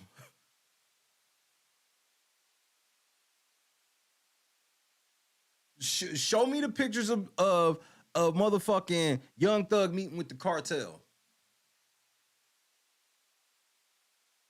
That's all you got to show me. Set up, going to a meeting to set up some keys.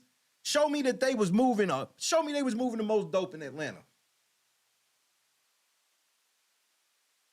They was moving more shit than Rollo, even though Rollo's the son of a fucking cartel.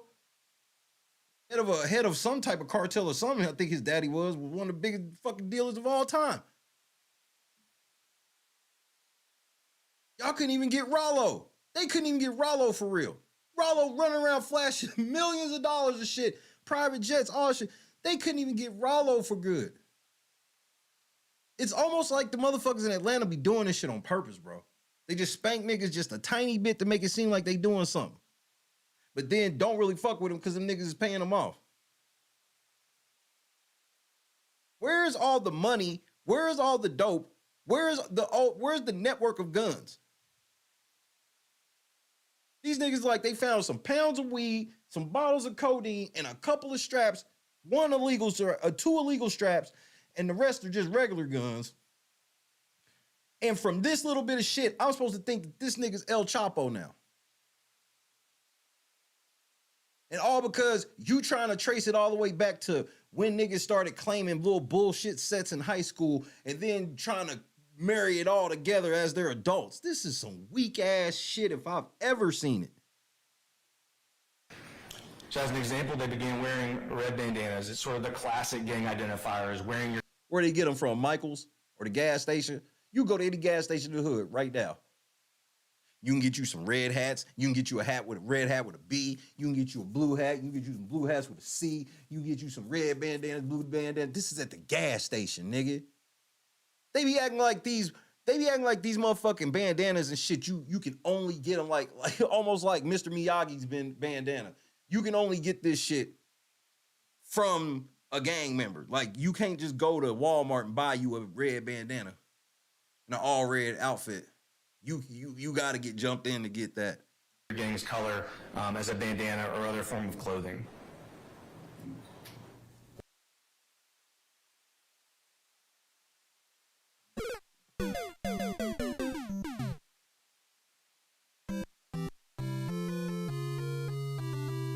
Do you know the amount of pictures like this on Facebook? Do you know the amount of motherfuckers in here right now who little cousins got pictures like this and you know good and damn well they ain't in nobody's gang? Not because they lying to you, because you know this little pussy ass nigga can't be in no gang. And which one of these niggas is Young Thug? What about hand signs that you talked about? They also begin to throw hand signs, and this one that you can see, I'll try to make it, is this, which is a CK, which stands for Crip Killer. This is 1990 shit, bro. 1990, I learned this shit. And they additionally had their own identifier, which is this diamond or triangle-shaped hand sign that Raised on Cleveland used. You spoke about having tattoos as a means of identifying oneself as a part of a gang. I did, and we began to observe, here you can see one example of a rock crew tattoo, ROC, and then crew below that. Also in this picture, you can see that the person in the picture has a red bandana tied to their waistband.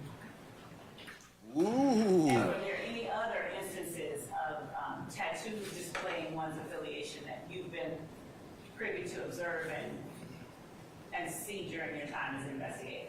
There were, and here's another example of an ROC, a rock crew tattoo. But as Rock Crew went from being a local non-traditional gang to this affiliation with the Bloods, we began to see their identifiers changing. We began to see members tattooing themselves with things that initially were very subtle, but we began to discover were actually more traditional gang identifiers, including incorporating that color red. Chuck Taylor tattoos in varying colors. So now getting Chuck Taylor's tattooed on you is gang shit. So is Converse, do you co-sign to the fact that your shoes, just to have your shoes or to have it tattooed on people, means gang shit? I bet Converse don't agree with you, sir. Can be an indicator of gang activity, certainly is not always. And as you can see here, this smile now, cry later face tattoo, also the two masks are wearing red bandanas on them. So you begin to see things like that. This is where subtle sort of indicators there may be more going on than just this local neighborhood gang activity. As we saw these...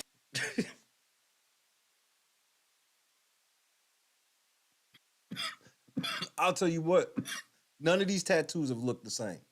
He claiming these are supposed to be ways you can identify the gang. When he says identifiers, this means that when you see this tattoo from across the room, you don't have to see the person, you know who they with. None of these fucking tattoos fucking same. One nigga got he got masks, the dual crying mask, and a fucking Converse tattooed on. One nigga got some goofy block letter and Rock Crew. The rest of these niggas like, what is all of this shit? Tattoos evolve over time. We began to see these. So this is a... Oh, they evolved over time. See how he's trying to marry all this shit together to try to make it seem like, bro, there's so many gangs that weren't really gangs. They were just crews of niggas that they just grew up and they stopped. Now he's trying to be like, it evolved. So this nigga, yeah, he don't have the same gang signs, but that's because he's got the evolved gang signs.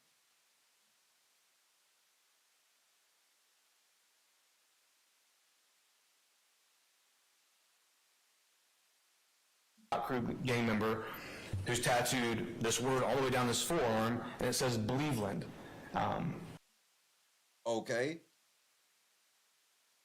Said they lived on Cleveland Avenue. And they be acting like they Bloods. So, yes, he tattooed Cleveland. This does not make him an official Blood. They're from Cleveland Avenue, but it says Cleveland because Blood gang members typically and often will disrespect the rival Crips by avoiding the use of the letter C. So they replace the letter C with a letter... You know, like Briss Breezy. This is the shit I'm talking about, bro. Telling a whole row of black people that know that I guarantee all of them on that front row know who Chris Brown is and know that this nigga calls himself Briss Breezy, and they all know why. This is just terrible strategy. B. Sometimes they'll replace it with an X, or if they're writing it, they'll cross it out. But in some way, they will disrespect the letter C in order to show disrespect to their rivals. So we saw Rock Crew gang members begin to reduce their use of the letter C including in the word Cleveland, which is their territory, by calling it Believeland. And then this phrase below that says "peed up" or "get beat up" is also a reference to sex, money, murder, which this demonstrates. So according to you, this nigga's a part of like multiple gangs. This nigga, so this lets you know that all that shit don't mean gang shit. Cause even if he was like claiming multiple gangs, he would not tattoo multiple gangs on him. That'll get you beat up and killed. We'll go into in a little bit more detail later. Now, when you're talking about Josh, what's happening? gang clothing, what type of articles would you see during your investigation? Or gang tagging, let's start there. Okay, so this is an example of a photograph of gang tagging that I took. This is from Mount Zion Road at Hateville Road, which is in that Cleveland Avenue sort of neighborhood or that area. And as you can see, this just looks like a corner, nigga. Like,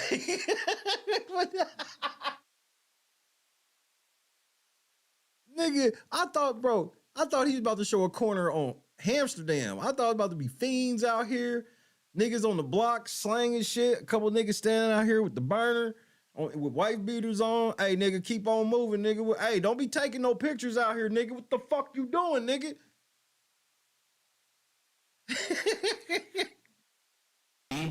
ROC is right there at the top.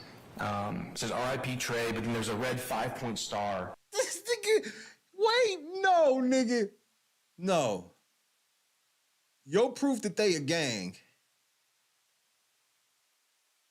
is a RIP tag some niggas did on a sidewalk. Nigga, has something to do with all of this. Nigga.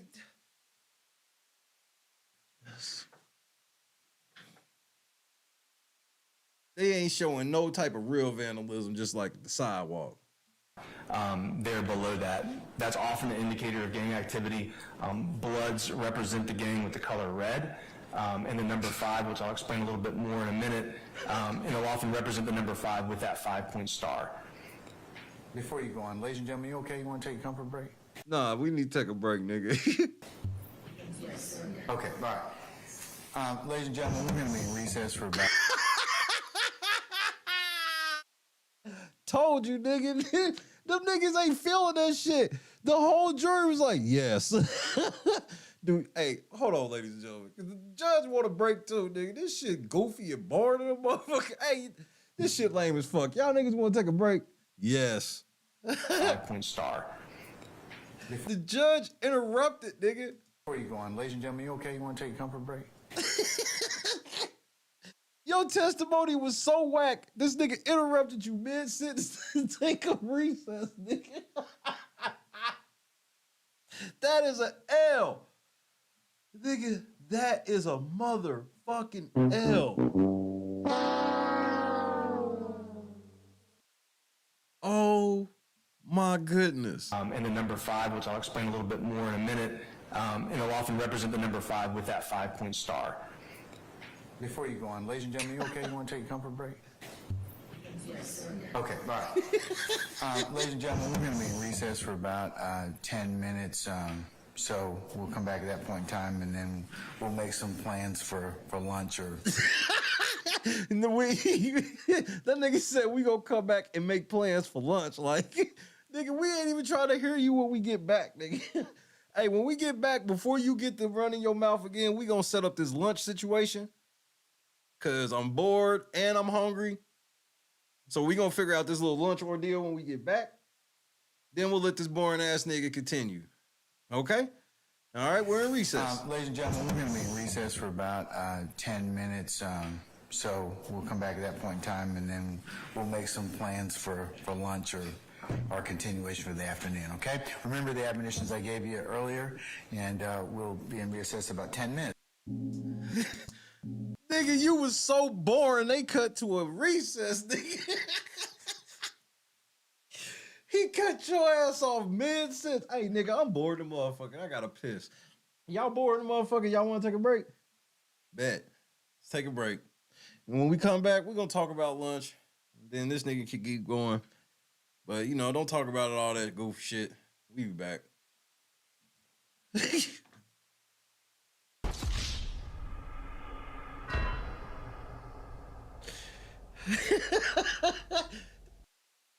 was boring as fuck. First of all, that's a whole row of niggas. I can't stress that enough. And I only saw one that appeared to be over 40. Okay?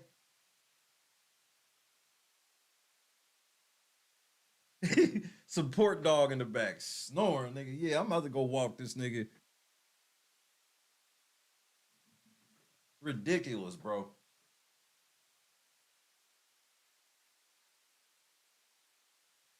This nigga sitting there. Did you know that they changed the letter C to B? Instead of saying Cleveland, they say Bleveland. Nigga, they've been doing that for like now, nigga. That's been the thing like 15. It's so mainstream now.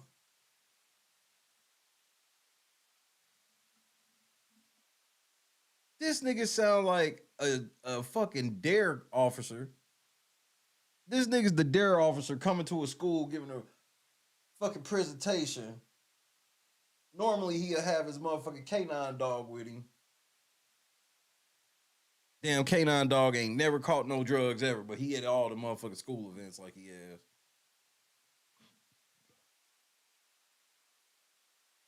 I don't think I've ever seen that. I don't think I've ever seen a judge interrupt a nigga shit like, hey, hold on. Hold up. Y'all bored? Me too. Hey, well, you know what? Let's go to break. We take a little quick 10-minute break because this nigga, he ain't talking about nothing. And then, you know, when we get back, we can talk about what we gonna eat for lunch. You know what I mean? See what's on the menu. And then I guess we'll let this whole ass nigga finish. All right, y'all, we in recess.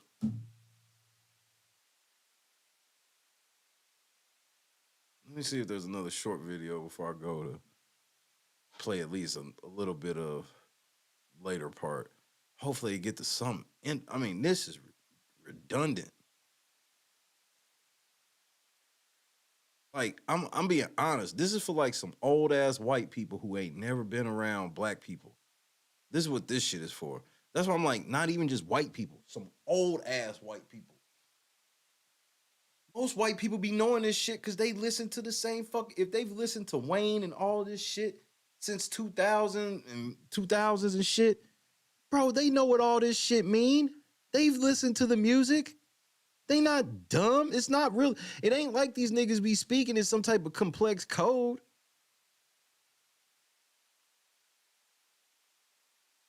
Yeah, you may not be used to somebody saying, hey, man, this nigga got locked up on a pipe case. Does that take you that, is it that hard for you to figure out what a motherfucker mean when they say somebody got caught with a pipe? Like, you know what I'm saying? Like, yes, lingo and shit change or whatever, but this shit where they be making it seem like it's some type of sophisticated language they speaking to hide from the cops and, bro, shut the fuck up. A lot of times it just be a hot line somebody said and people repeat it.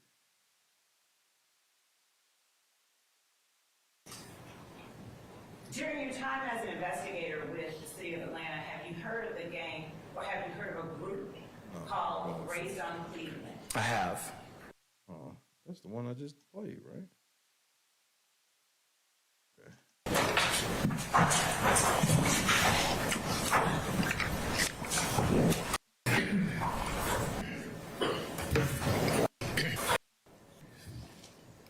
How is Okay. Gang clothing. that you're able to discern specific paintings or markings that you see on the sidewalk? So you know if they want to, when I get locked up, they can just show niggas wearing LNC hat and LNC logos and sweatshirts and shit, and that's gang clothing. Or on the side of buildings as gang-related graffiti versus something else? Sure. So I've certainly been trained on this over the years. I now actually teach about gang graffiti and recognizing gang graffiti versus tagging of another kind. And in most cases, the way I explain it is gangs tagging is usually not as subtle as other types of tagging. Gangs generally want the tagging to be clear as to what it is. And this photo that we were using as an example of rock gang tagging, as you can see, ROC is spelled out very clearly. They've got very clearly the red 5-point star. It says blood down at the bottom, and it also says, excuse the language, fuck Crip. So we back to that. No, we're going past that, nigga. Know that y'all didn't go back to the sidewalk, bro. And y'all trying to marry the sidewalk together with a shirt. That led to you all having a wiretap on Rock. Overruled. In 2011, there was a 30 Deep gang member who was being prosecuted in a murder trial here in Fulton County. One of the witnesses in that case had an intent. Mr. Steele? Mr. Steele? Don't do that. You're watching When Keeping It Real Goes Wrong. Checked your ass, nigga. You ready, Mr. Steele? Mr. Steele? Don't do that. You can approach.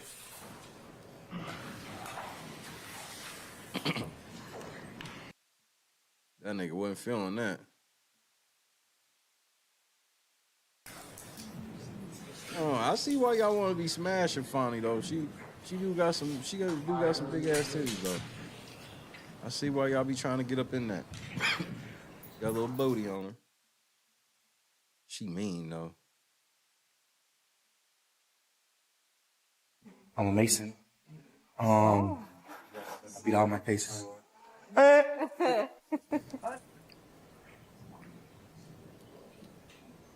This nigga listening to LNC right now. Yeah, I'm talking about you, nigga.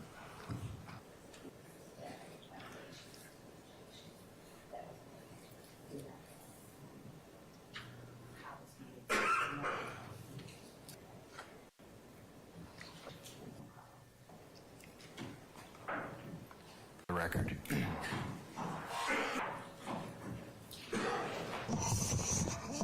Okay, the objection is overruled, and I note a continued objection for the record. Well.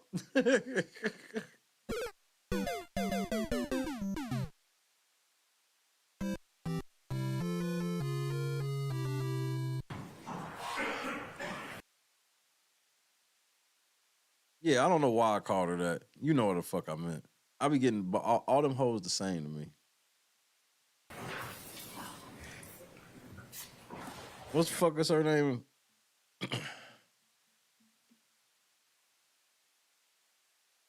And I've been reading her shit all fucking day.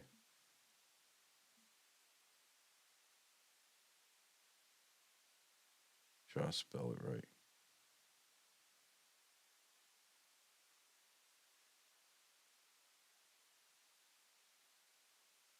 Okay. Yeah. They trying to do that shit too. How are they gonna do both of these? This is stupid. She's trying to lose on purpose. Hold on. Let me read this right quick.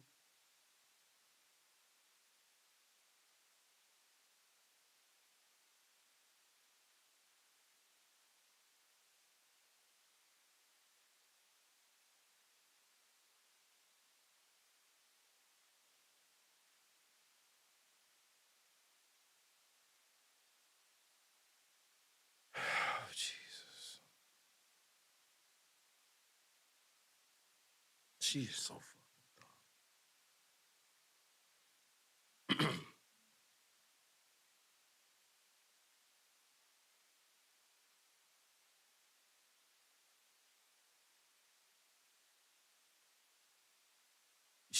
She been lawyer for 16 years.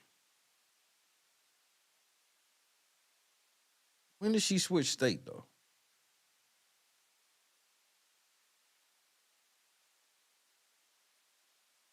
She joined state in 2011.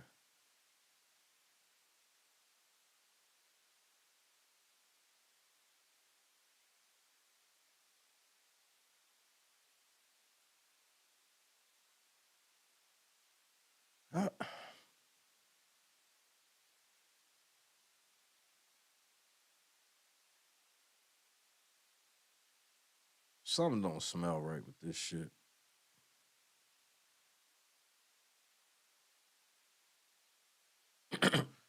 I mean, you see when they pan over to all these motherfucking people. You see, it's like so many motherfucking people in there. I don't know why they didn't break this shit up.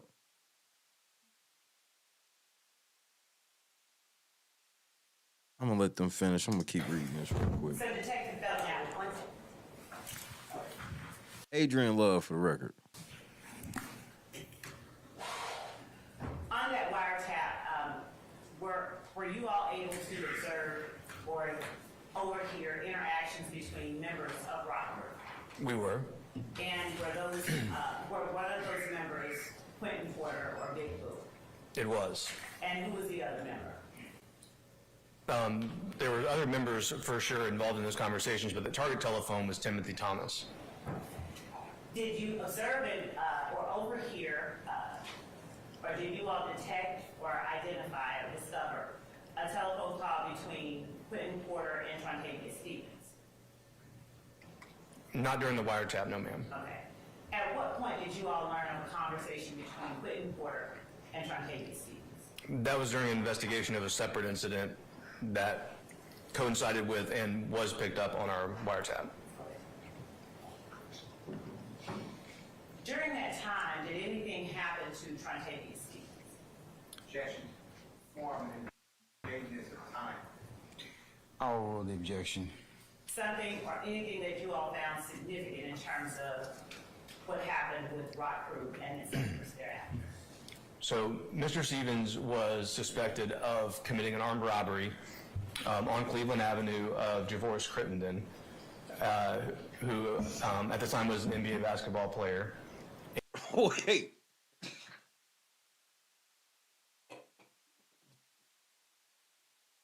No.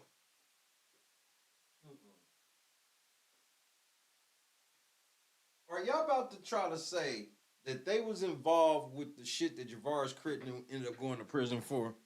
Is that what I heard him say earlier?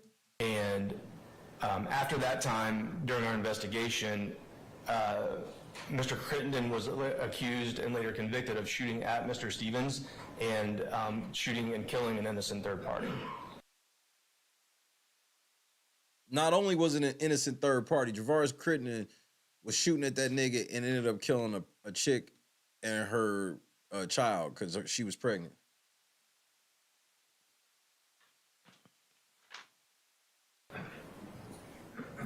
Did the shooting occur in close temporal proximity with the call from Quentin Porter to Mr. Stevens? It did, to my knowledge, yes. Okay. What other events occurred during that time that coincided with the split or eventual change in the structure of Rock Group? Around this time on social media, there was also posted a picture.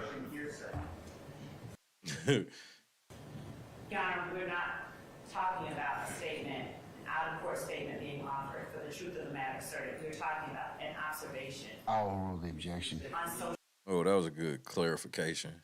She get points for that. media. I'll rule the objection, Mr. Steele. A picture of a page that came from a discovery package from an Atlanta Police Department homicide investigation was published to social media. In the picture that was posted to social media, the investigative summary stated that Mr. Porter had given a statement.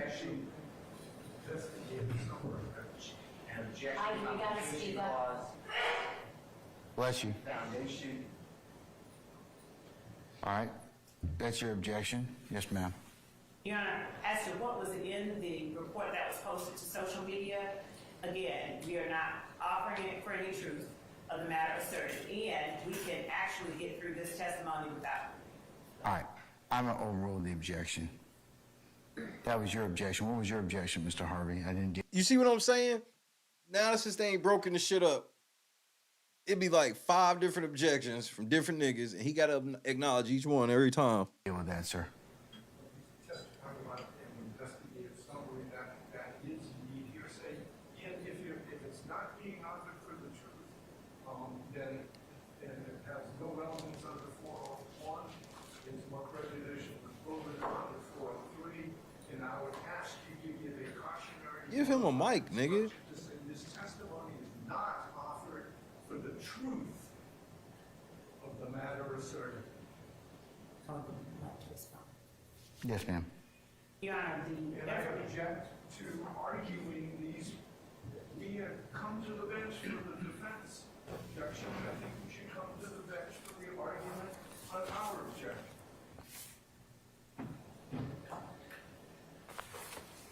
Okay, since you made the objection, Mr. Harvey, come on up.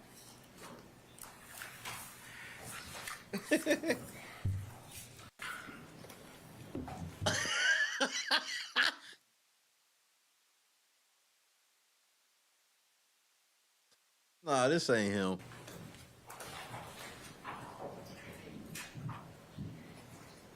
No, he ain't up here with this cane, nigga. Your Honor, this is some fucking bullshit. I had to walk all the way up here.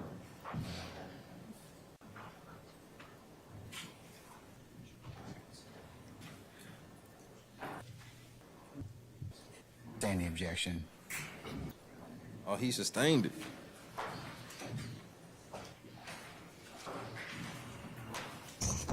Okay, I sustain the objection. Detective Belknap, without speaking specifically about the content of the report, were there members of Rock Group or were there persons who were sort of put on blast? Yes, ma'am. All right. And in the gang culture, can you tell the jury whether it is unusual or if it is often that things of that nature, homicide reports or investigative reports, parts of it are put up on social media? With increasing frequency, yes, we are seeing that. And what is the purpose of that, generally, as it relates to the gang? Objection goes to other person's speculation. Overruled. And go ahead. What is the purpose of that as it relates to gang culture and law enforcement investigations? Currently, what is probably our greatest challenge in investigating street gangs is witness tampering. And this activity has been a significant part of that, where potential witnesses or victims that are cooperating with police can be outed on social media to a large number of people on a very short amount of time, thereby making it very difficult to get people to testify, to report crimes, and to be witnesses in crimes. What was it that you observed or that law enforcement observed as it relates to the structure of Rock Crew shortly after these events? Well, essentially Rock Crew, as we had seen it, nearly disappeared from Cleveland Avenue. We didn't see that name. So they left. Oh my Lord, bro. Oh my goodness. In use anymore, and we didn't see the same activity centered around that set of identifiers happening on Cleveland Avenue. What was it that you saw in its place? Starting in 2013 and going into mid-2013, we started getting reports, 911 calls for service from a variety of people in the Cleveland Avenue area. From a surrogate confrontation clause. Overruled, Mr. Steele. Overruled, sir.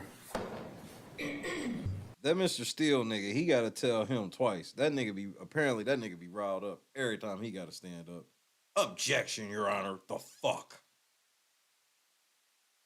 We received calls from several of the schools in the area, as well as some parents in the area, and the general reporting. Your Honor, objection. This is exactly violating the order. Yes, sir.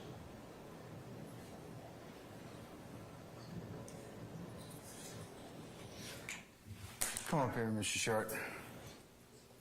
Every grip, bro. These niggas can't even talk for more than 5 minutes, bro. It's too many different attorneys. Did you learn of sort of an evolution from Rock Crew? One of the earliest places we saw that was from reporting of incidents within the community. And hold on one second. If you have a device that is a camera with a shutter or anything else that is making noise, please put it on man mode. I told you that yesterday, or I'm going to have it removed. I apologize to all of you. Go ahead, sir. Yeah, you better tell me you sorry, nigga. You ever do me like that? And what words were you hearing coming from these sources? They were reporting that the activity was related to a group called Slime Gang. And are these coming from adults, from schools, from middle age, from high school? Speculation, confrontation clause, hearsay. I'm going to sustain it as to one of the bases, form, and so you can rephrase that, okay? Yes, sir.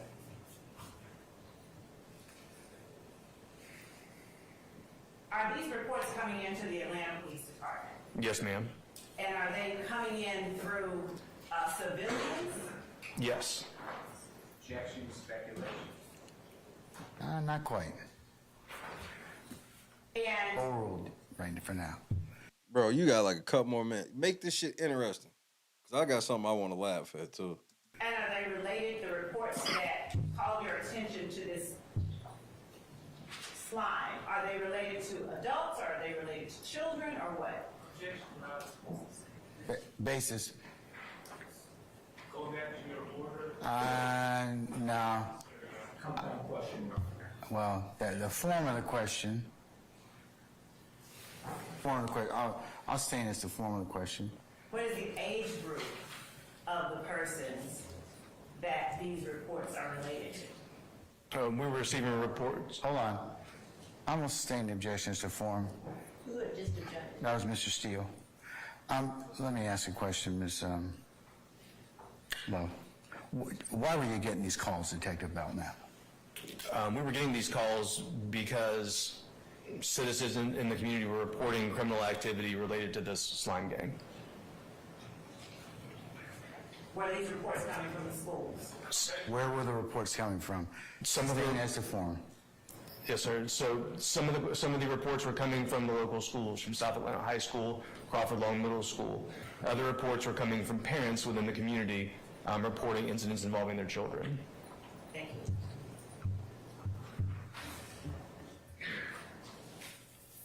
Did APD's investigation, or did APD begin investigating any particular groups as it related to those reports? We did. What was the group? What we began to discover was activity by a group calling themselves Young Slime Life.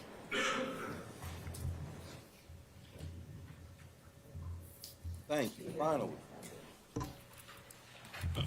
So, what are you able to tell the jury about the group called Young Slime Life?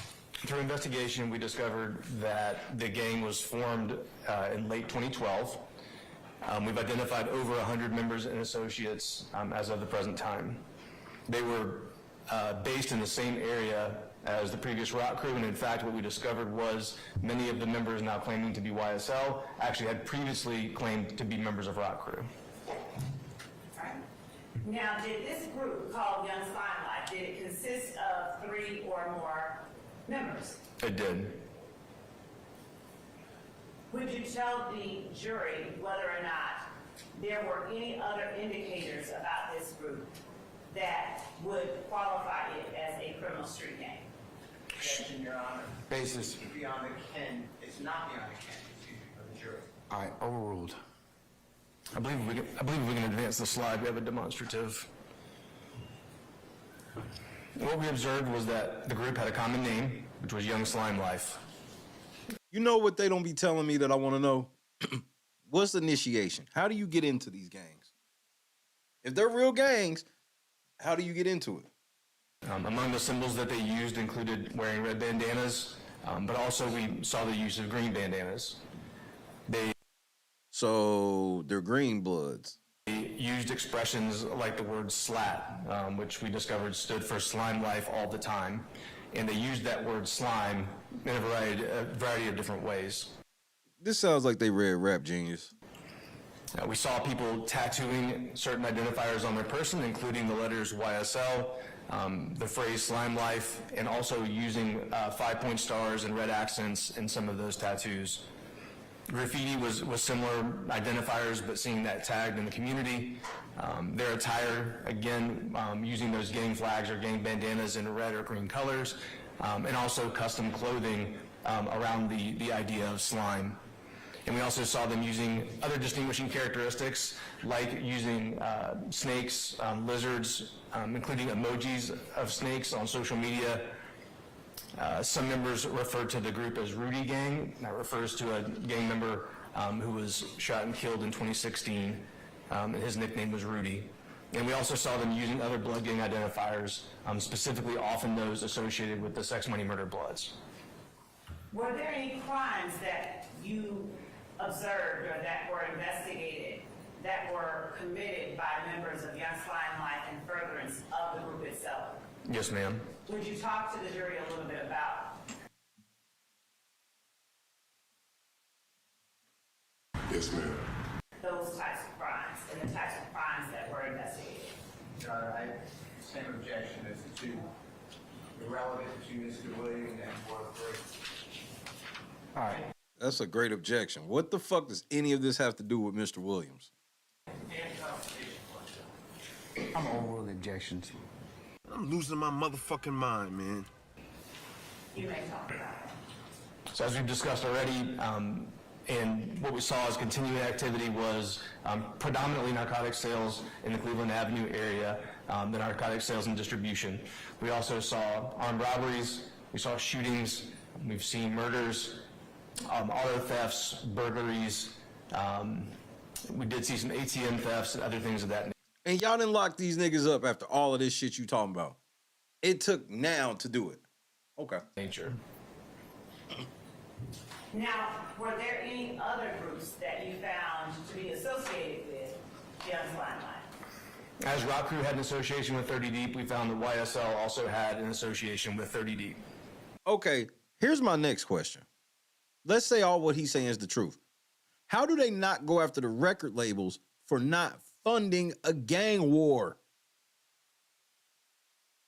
There's two gangs that they call gangs, YFN and YSL, who allegedly are funded gangs. Well, they're allegedly gangs, but they're not allegedly funded by record companies. And were there any rival groups of YSL?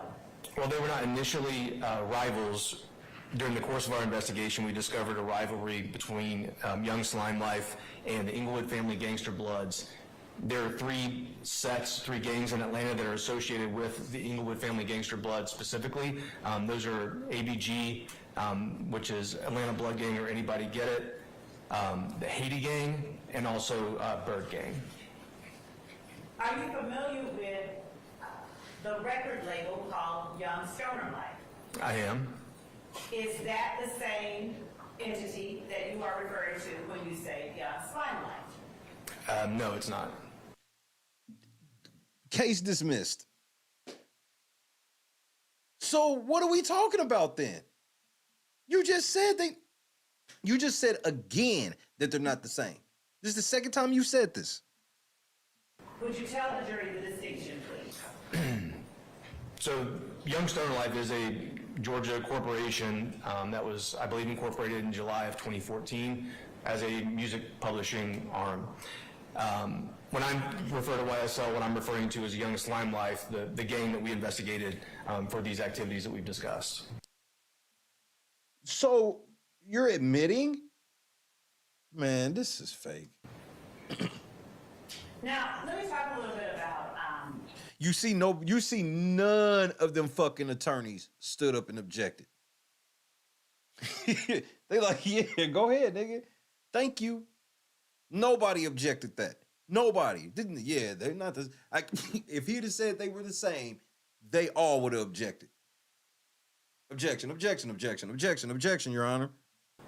artists, music artists in the city of Atlanta and Fulton County. Are you familiar with Jeffrey Williams? I am. Is he the only artist or musical artist in Fulton County? No, ma'am. Now, are there other artists that in their music talk about illegal gun sales or illegal drugs or anything like that that the Atlanta Police Department is aware of? I'll sustain the objection. You can rephrase or lay more foundation. Has the Atlanta Police Department ever investigated anyone because of something that they wrote, music-wise? This is inappropriate. I object to relevance. I'll overrule the objection. Tried it. I don't honestly feel like I can speak for the police department and its history in that question. Okay. All right. So, as it relates to a musical artist's words, is there any crime in saying words? There are certainly potentially crimes in spoken words. All right. Now, I'm not talking about crimes being described in words. I'm speaking of, is it a crime to speak the words? Thank you. As a generality, no. Outside of... Your Honor, that was the answer to the question. And So it's non-responsive, is that what you're saying? Okay, I'll sustain this as non-responsive. Have you ever sought to arrest anyone for speaking words in a song? No, ma'am. Why start today? You see, they kept objecting. It's like, have you ever, they got her to minimize it all the way down to, have you ever tried to arrest somebody for some shit they said in the song? No, ma'am. That's devastating. They ain't say nothing to that. Young Slime Life and Young Stoner Life. Did you or have there been any correlations between those two entities? If you say yes, objection. Well, to the extent that I'm not sure I understand your question. Okay.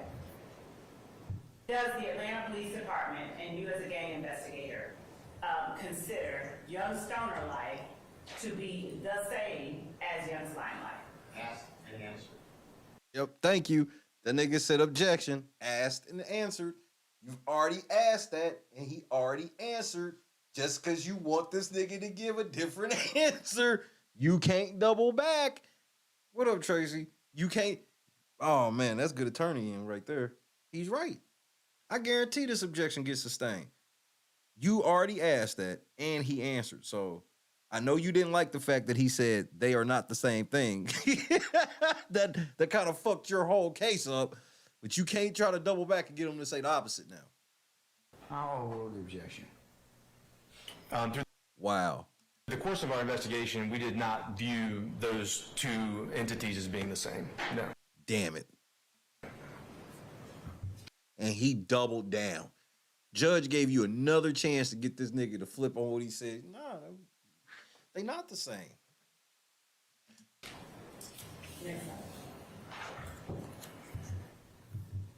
You see that long ass pause she taking? That hurt. That one hurt her. View those two entities as being the same. No.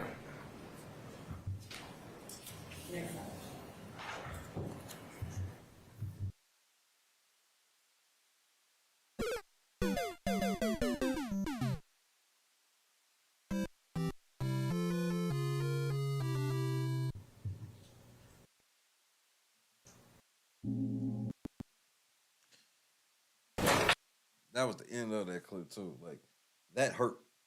I see why they ended the clip right there, because that hurt. The whole case is YSL, the label, is a gang. And that nigga, the gang expert, just told the jury, we never saw them as the same. Fuck. Well, double back. Wait, objection, asked and answered. He should have sustained it, didn't. He doubled down. Hey, man, y'all won't believe what got released today. Dash cam footage of T.I. getting pulled over by the police. And this wasn't that long ago. Hey, you won't believe what... I watched like 10 seconds of T.I. talking to the police, and you won't believe what he said.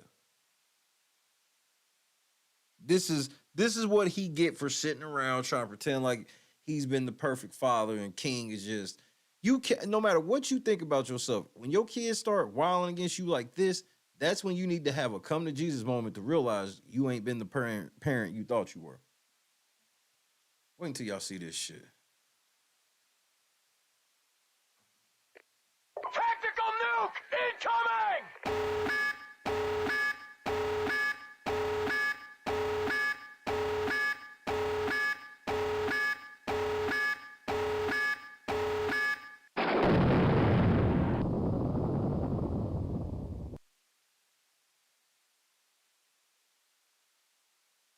Now, okay, you see right here. I promise you, you're gonna know when T.I. rolls up. you gonna know. Here come T.I. any moment. Because obviously this is the trooper. We in the car, we in the police car. Yeah.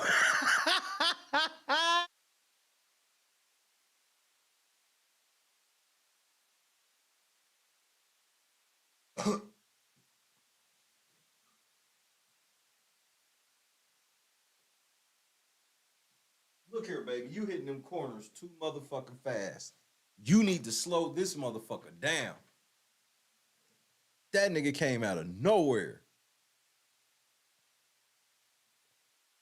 Almost, this nigga flew past the police and almost hit somebody. You know. Niggas like, what the fuck? Watch out, car.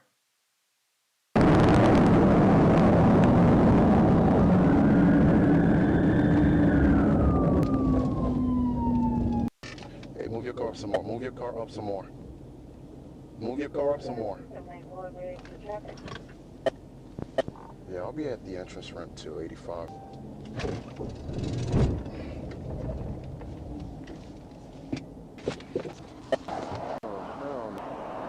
That's right there.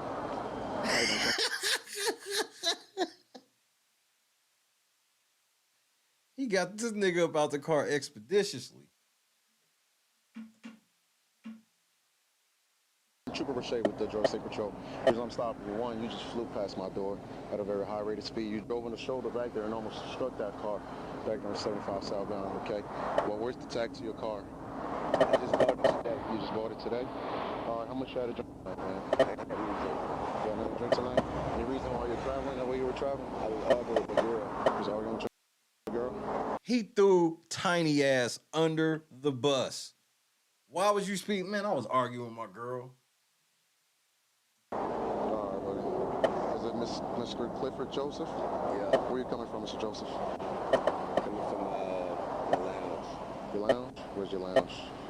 Right here at North Side and Traver. No, North Side and Travis. Travis? All right, man, so why you driving like that down there, man? She was getting on my nerves. She was Hey, man, why was you driving down, man? She was getting on my nerves. I apologize. She was getting under my skin. Okay, when was the last time you consumed any alcoholic beverage? Well, how long ago would you say? Today. I can't even recall. You can't remember? All right, so do you mind going through a few evaluations? I ain't doing none of that. None of that? Okay. All right, so driving in that manner, okay, your eye seems bloodshot and watery, okay? My eyes seem bloodshot. Yeah, okay. And you see you can't recall when the last time you had your last drink? I ain't telling you that I haven't had any drink. Yeah, but you said you don't recall, you don't remember when you had your last What drink. I'm saying is, you asked me when the last time I have had something to drink. I'm telling you, I haven't had anything to drink. Okay. So it sounds like you're trying to ask me something to make me say that I've done something that I haven't done. Not at all. It's just, that's not normal, man. What you did back there is not normal. Can you tell me the way you were driving back there, you could either hurt yourself or hurt somebody else. All right, just that same position, same exact place you. This is the rare time where I'm like, the cop was right. The way that nigga came in was all fucked up, nigga. That shit was all bad. Bro, back there, I worked at Fatality not too long ago, man. Sir, I understand that you have a very difficult job. I understand that you have... You're fine, I got you. I understand you have a very... Why don't you tell this nigga to hit the fucking button? Hit the fucking button. Difficult job. I understand that there's there's a lot of stress that comes with that job. I don't want to add to it. I know you're good, man. You're fine. I don't want to add to it. I want to make your job no more difficult than it has to be. I don't want to be a burden on you. No, you're not a burden on me, man. Nuisance to you. Nah, you're not at all, buddy. Not at all, sir. I'm telling you the honest to God truth. Me and my old lady were arguing. If you go ask her, she'll tell you we were arguing. And I just I was trying to get home fast as I could to get out the car. Where's home for you? I'm going up 400 to exit 5. Exit 5? All right, where's your registration to the car? Is it in there, any type of thing? Stop in there. Something or 59. Some would do on Monday, and also send them an insurance card. Well, they need something with the year, make, and model of the car, like some kind of verification. Like, man, it was more attention to it than showing something that was really, really a minute point, and it was really something that could really be overlooked. Oh, yes. And they were just. I'm good here, man.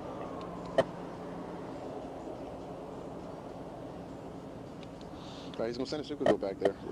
Sure. So, but just need a little. Let me get her.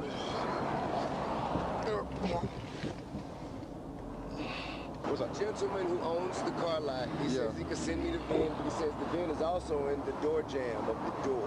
Okay. Okay, so I'm gonna get it right there for you. I'm gonna get it right there. Okay, no problem. The burdens of a rich nigga. This nigga just bought this car, and we know good and damn well, of all the shit we can worry about, we know that this nigga ain't stole this truck. Of all the things we can worry about with T.I. and shit, he did not steal this truck. But it ain't got no tags on it either. This nigga driving reckless with a fucking car with no tags. The shit rich niggas do. Come here and bother you a little bit, okay? Just looking for the VIN. Oh, I got it right there. If it's not there, yeah, I got it. That's okay, right there. Yeah, I got it. Appreciate you, brother. You okay, Mel? You guys were arguing? A little bit. Where you coming from? Cafe. You was drinking a little bit.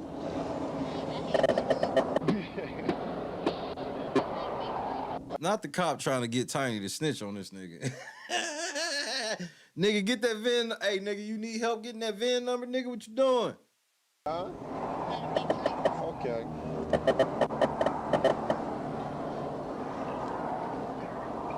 See, that's that new car stuff, man.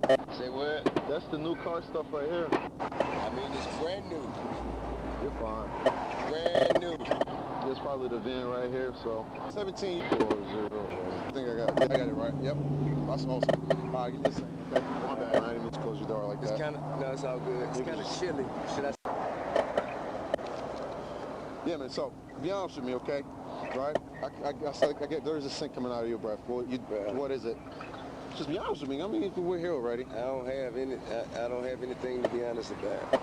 You know, to be honest about? I got you my VIN number. I got you my ID.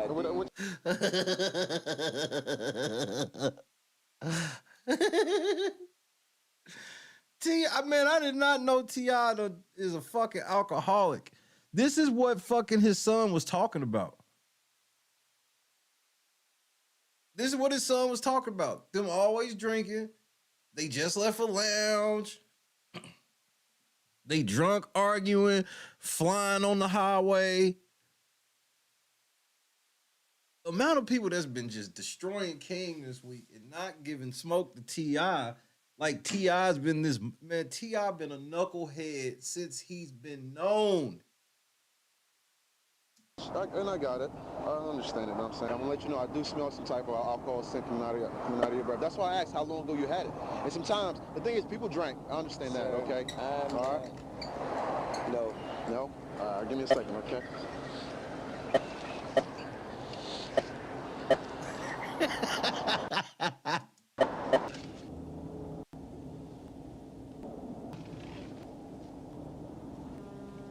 Just wanted to...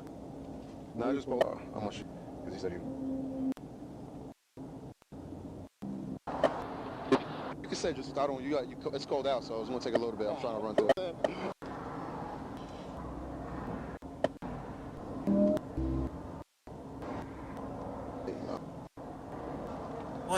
can't be getting ready to lock him. There's no way, like, the time that Skip passed, there's no way he getting ready to try to lock him up for being drunk now. Like, even if you smell that nigga is not drunk, he's sober than a bitch now. And if that nigga was gonna have him blow, he'd have had him blow, man. He just tried to get that nigga to admit to it.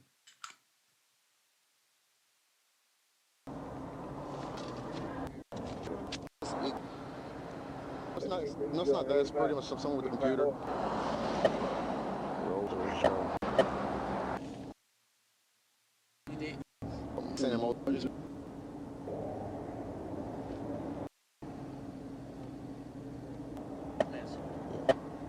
Did he turn his body cam mic off?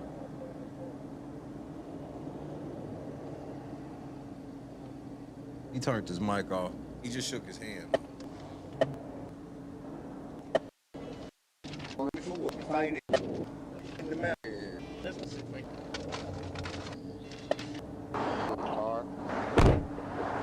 we go. Harris. Yes, sir. All right, brother. So I'm giving you 3 citations today, okay? All right. Too fast for condition. When you flew past me. Say it again. Too fast for condition. That's when you flew past me before you got on the 85 to the entrance to 85, driving in the Gore, right? And that's going to into your lane because you just kind of came right across. It's her fault. Make her pay for it. Nigga said that's her fault, man. No, this nigga doesn't throw. He be the bus. I would never do that. This nigga like, man, don't write this nigga. This nigga fucking millionaire too.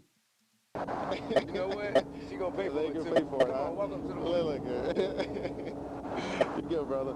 Hey, you want it? You just bought the car for the tag and stuff like that. You just bought the car. So I knew you haven't been drinking, because it's Scott's problem. And 20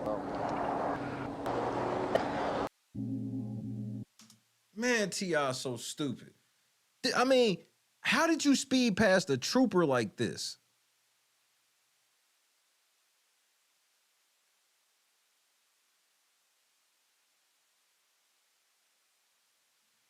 And then almost hit that car trying to get on that exit, nigga.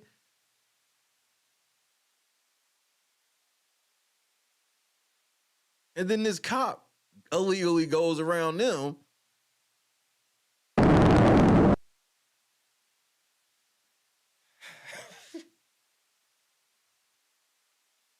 You are watching When Keeping It Real Goes Wrong. Nigga T.I. stupid, bro.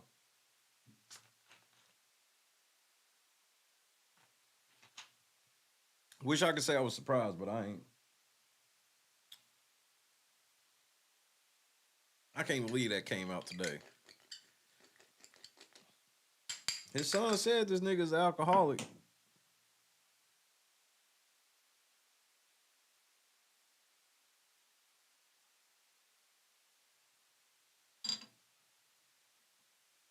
That nigga ain't learned nothing. Hey, y'all remember when T.I. got into it with that comedian at that comedy show? Was that this year? Was that this year or was that last year?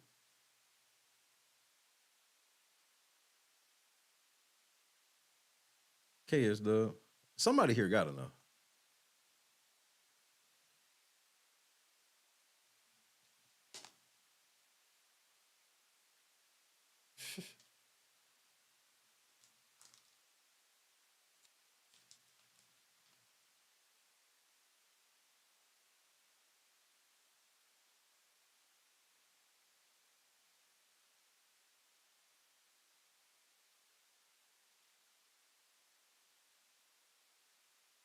From any of the testimony that we heard, I didn't hear anything that made me feel like, yep, they definitely a gang.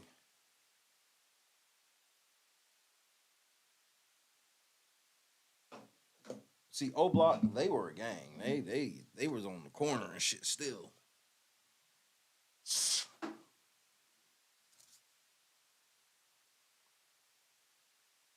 nigga just gave origin stories of just in general.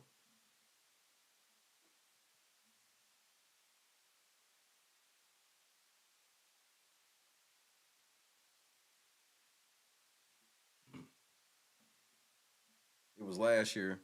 Okay.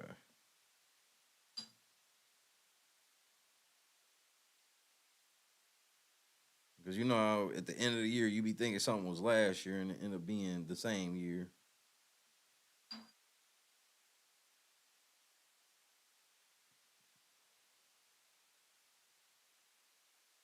Do y'all think T.I. was drunk?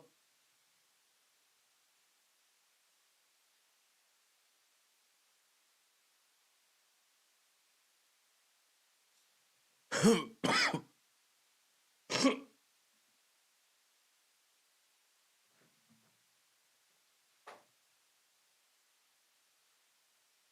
what I've seen, I don't think he was drunk.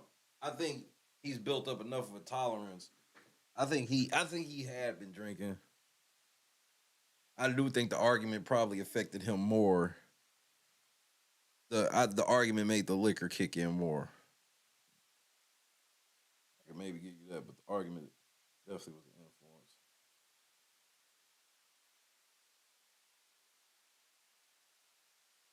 That was dangerous though. In the car arguing is already just dangerous in itself, but to be arguing and going at such a high rate of speed at night like that, and you know you wasn't paying attention if you flew past a cop like that. Because if anything, that would have made you stop.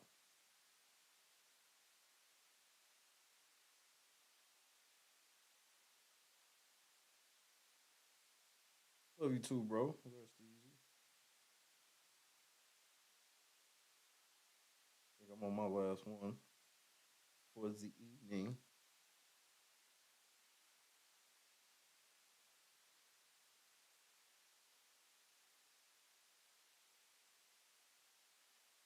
That's something I want to do before I go to bed this evening. Pause.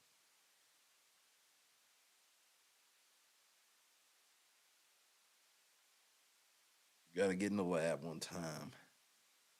It's looking like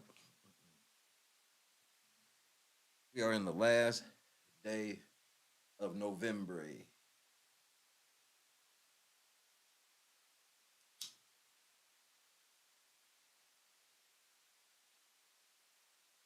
We got 31 days of this raggedy motherfucker left. 31.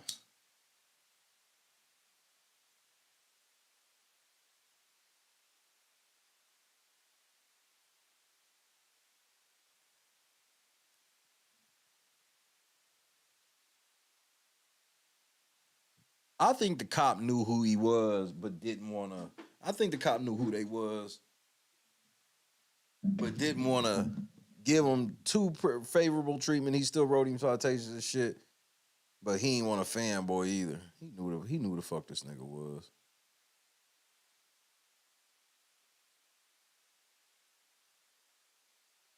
I guarantee there's something in this, like you know it is when there's them celebrities. It's something they file as soon as they run the shit, even if they don't know, they get notified. Yeah, it's such and such for such and such.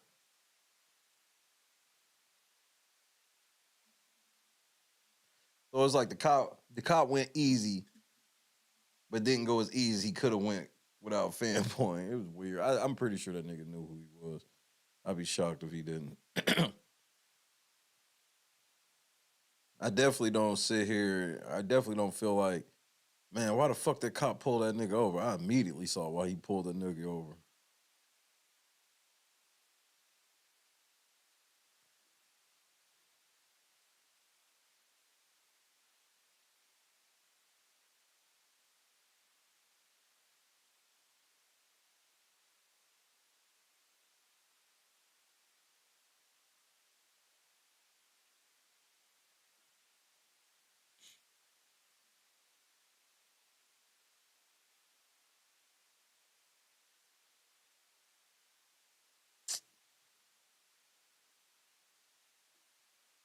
Day 4 of the trial is gonna be interesting tomorrow. I'm waiting to see what this Diddy bodyguard gonna do. I feel like he gonna end up not saying much of anything. He's just gonna like go away, and that's gonna be the sign that he either got paid or got what he wanted. Because I don't know why he would just come out threatening instead of just coming out talking. When you come out threatening like that, you signaling for money. And you're just seeing in real time why, even though you could clearly see like a rich motherfucker guilty on some shit, why they don't settle and don't pay. Because soon as they settle with one motherfucker, then motherfuckers don't even have enough tact to at least wait a little bit. Motherfuckers be like, oh, the gates is open. I'm coming with my shit tomorrow. Then you got other niggas signaling, hey nigga, I'm about to talk. Hey man, is this thing on? I'm getting ready to speak. Where the bread?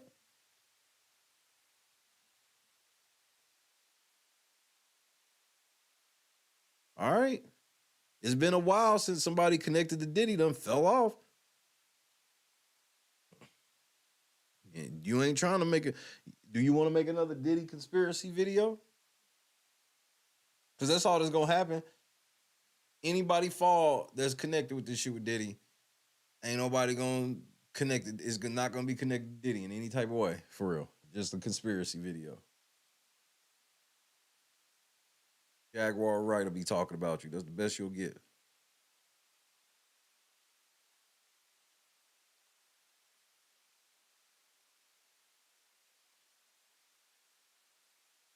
Man, but T.I.'s so rich that, like,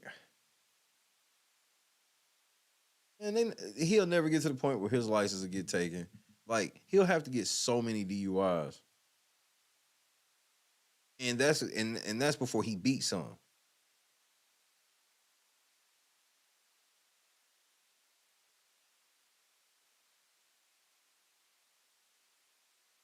And I don't believe the cop. I believe the cop thought he smelled something on his breath because normally a cop can tell you, like, especially if they smell it for real. He'd be like, bro, I smell vodka on you. I smell whiskey on you. I smell tequila on you. He couldn't identify nothing. Like, I just smell something coming from your breath. It could have been anything.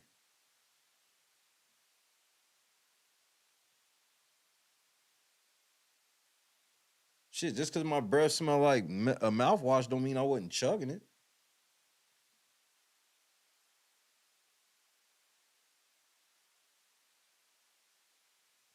He didn't even give him a real sobriety test of any kind.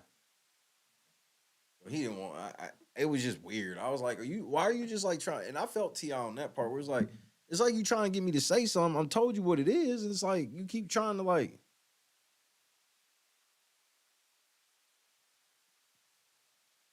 So if you woulda,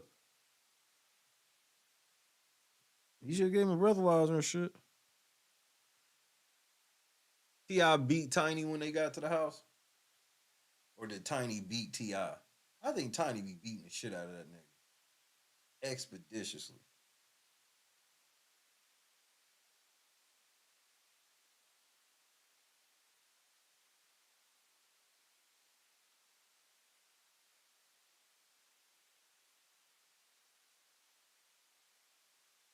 This nigga got pulled over by the police. It was like, man, it was all her fault. I can't believe this nigga, bro. I don't care how mad I'd have been at my girl. The last thing I'd have did is got out and threw her under the bus to the police. The fuck is wrong with you, you weak ass nigga? T.I. weak ass nigga, bro. That is not no gangster ass bankhead nigga. That's a weak ass nigga. Man, my bitch made me do it.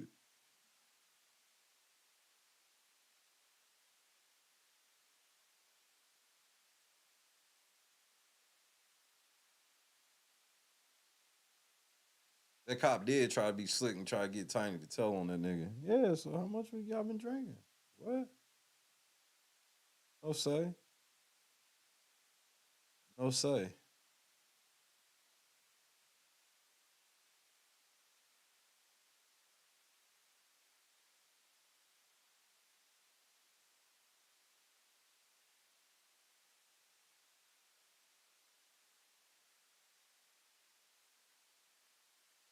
Should, bro. I would check this Dalton Mayer shit, but I guess we'll wait till tomorrow. Shit, everybody slow motion this evening, so shit. I'll save it till tomorrow.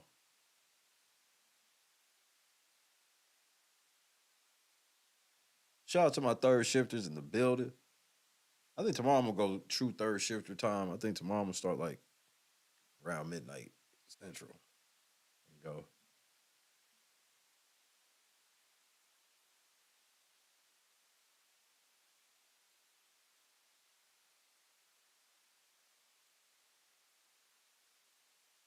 The nigga said, we out here.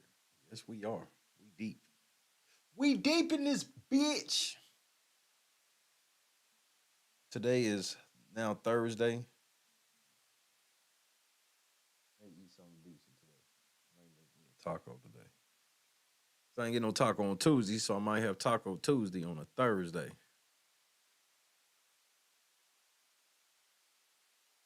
They probably eating something weird today. So I'm gonna eat something weird. My version of weird.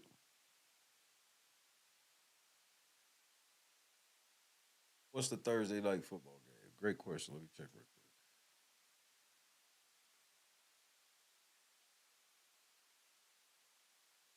quick. Thursday night game is the Seattle Seahawks down in Texas to play the Dallas Cowboys.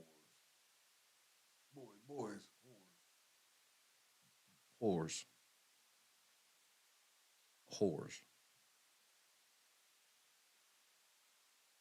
BG, what's happening, cuz?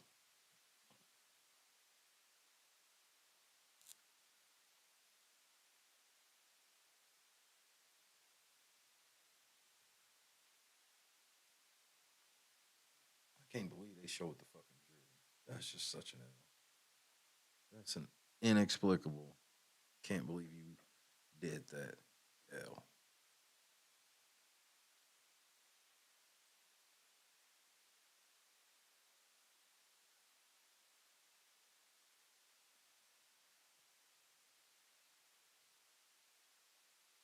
If the Cowboys let Geno Smith come in the fucking Jerry Dome acting a fool, I'm gonna laugh my ass off. And that's what's up, BG. Glad I could help. Holding strong, but it's hard for me to tell, so I don't be tripping because I know motherfuckers be here and we be holding strong. You know what I mean? Shout out to everybody in the bushes. But, it's hard for me to check temperatures now.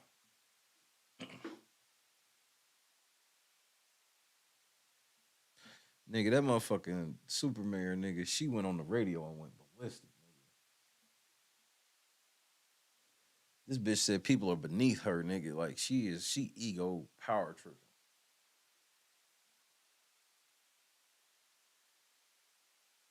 At what point does the city not just beat her up?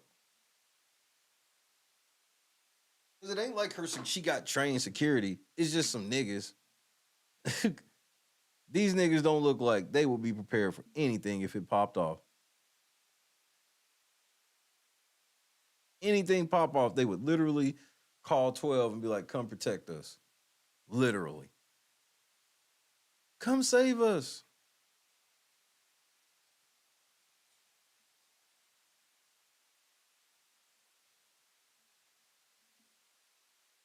Oh, fuck with it. I still got plenty of blood, I guess. Keep this shit she did. This is crazy. I'm also the supervisor of Thorn Township. So when do I have time for little people? I don't. They beneath me. I don't have time for little people. They beneath me, nigga. I'm also the supervisor of Thorn Township. So when do I have time for little people? I don't. They beneath me. They beneath me. Yeah, that's a super city girl mayor, aka Tiffany Teflon Tahoe, aka Pork Chop Mayor. She's saying that everybody is beneath her. She is the mayor of Dalton and she's a supervisor of Thornton Township. She is going on Facebook. She changed her bio saying she changed her bio. It did say she was the mayor of Dalton or some shit like that. Now it says the most powerful woman in the Southland of Chicago. I'm losing my motherfucking mind, man. I mean, this is some shameful shit. You disloyal, fool-ass, bitch-made punk. Bitch, are you for real? Yo, the devil's in full effect. Oh, no, you didn't. Wait a minute. No, you didn't. That she's the most powerful woman in the Southland of Chicago. And she went on Chicago Red above everybody, and everybody is beneath her. She's been upset for the longest, but she really got mad when the Tahoe paperwork came out. Remember that Chevy Tahoe that she lied about, saying that she didn't sign for it? Over $149,000. She sat up there in the meeting and lied and said that she did not sign for it. Okay, so since Trustee Belcher came out with the receipts, came out with the paperwork, she decided that she will lock out the trustees from My Viewpoint. Now, you may ask, what is My Viewpoint? Yes, what is My Viewpoint? My Viewpoint is a database. It allowed all the officials to have complete transparency. They're given access to go in and see everything that's purchased, all the contracts, all of the money being spent in the village of Dalton. Well, guess what? Tiffany Teflon Tahoe, she retaliated against the Board of Trustees. She's already known for kicking them out. As mentioned previously, she's kicked them out of Village Hall several times. Well, this time, she kicked them out of My Viewpoint. So now there's no more transparency. So yeah, they asked her, hey, what's up with this money you spending we seen over here? What money? Kicked them out. And none of the trustees are able to see what she's spending money on. I already showed you how she's out here signing for checks with one signature when it requires two, but now the trustees are not even able to see anything at all. So this woman and all of the criminals that work for her, they have full access to all of the money. They're spending it and nobody can overlook and see what's going on because she kicked all of the trustees out of the system and there's no way they can look it up. It's the like this weak ass security detail. Like y'all crazy to let these little motherfuckers hold y'all like this. Disgusting, and the lady is on the radio telling everybody that they're beneath her. I'm also the supervisor of Thorn Township. So when do I have time for little people? I don't. They beneath me. They beneath me. Absolutely. Bro, y'all should just corner her office, nigga, until she leave. Like, bitch, you're done. You're done. Absolutely crazy. We're going to get into it, but first, take a second to make sure that you're subscribed to the channel. Click the notification bell for all updates. Not going to waste any time. Let's go ahead and take a look at Trustee Belcher. She's explaining what happened after the news came out about that She's super thick. $149,000 Tahoe. You have to see this for yourself. Take a look. We're going to keep going and keep moving for the residents because that's what we were elected to do. We were elected to protect you. We were elected to protect the finances, and we're going to keep doing it. Question. Can you explain My Viewpoint? Can you explain My Viewpoint? To the residents who don't know and what happens with My Viewpoint? Yeah, you're always trying to start something. So when we got in office, we got this software called My Viewpoint because it was based on transparency. So I'll let y'all guys know what's going on. You'll be able to see the receipts. We'll be able to see the checks issued to the receipt. So it's very transparent on when we get a warrant list, we can see what we're paying for, which I thought was a wonderful idea. I use it to, just like second nature to me. So the lease came out. Trustee Belcher always get us in trouble. I got us put on the floor. What else? This is what she mean by put on the floor. You see how they all were sitting up here before? Then she pissed them off and literally made them sit beneath her. She wild, cuz. Jason, I always get us in trouble. When Trustee Belcher said that she got them put on the floor, she's talking about how the mayor got upset with her, so she made all of the trustees move from the top where they used to sit next to her. She put them all on the floor. When again, the mayor and the trustees, all of those positions are there to have a balance of power. But when you have a woman who's saying that she's the most powerful woman in the South End of Chicago, when she thought her authority was being challenged, she moved all of the trustees to the floor so she could sit above them. She's playing psychological games. But the lease came out, and of course, yes, I got the lease from In My Viewpoint. I was looking and I'm like, what is all these electronic payments and stuff like?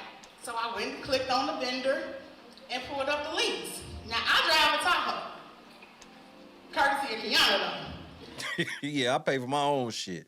And I seen that Tahoe and it said the payment amount was $2,400 a month. I said, good Lord. So I started looking at all of the leases. And I said, they're paying $150,000 for a Tahoe.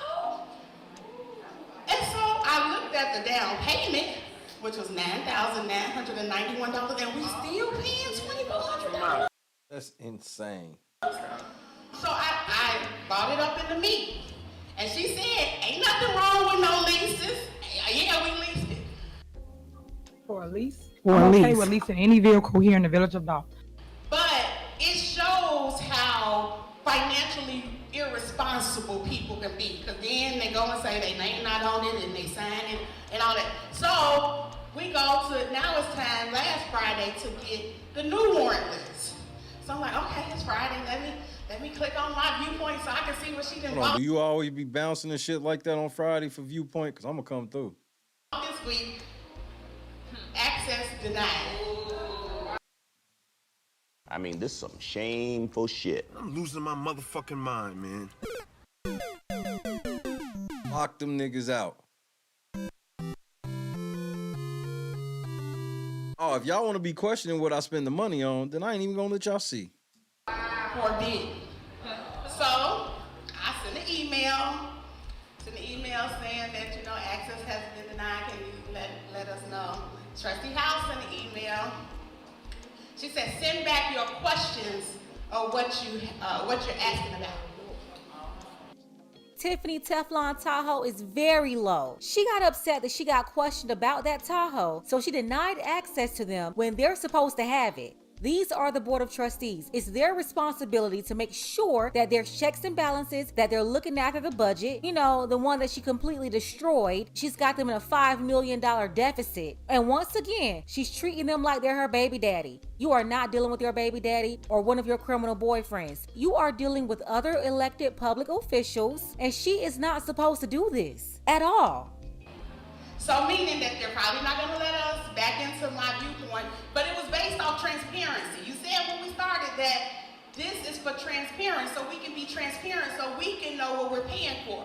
But now they're seeing that when you're putting those things in, it's showing how you're spending the money, and you don't want us to show how you spend the money. Whatever, I do what I want. The Super City Girl Mayor just won't stop. How do you get mad and block access to public records? When you're working for the public, you're being paid by the taxpayers. And on top of that, you're mismanaging and outright stealing from taxpayers. Time and time again, you're kicking out other elected officials if they don't agree with you. You kick them out of Village Hall. And now you block them from the financial software so they can't see what you're doing. She's only been blasted for about 1% of her crimes. She's done so much that we haven't even covered yet. You would think that she was so down, but she's turning the heat up. So pork chop catfish nugget Mayor Tiffany, your day of harassing and retaliating against your colleagues, employees, and citizens will come to an end. Let's go ahead and get the conversation started below in the comments. Let me know what you think about this. Shout out to T.O. Man, she wild. The people's choice. She thinks she gonna get to take this Demon Act national. Yo, the devil's in full effect. I doubt it.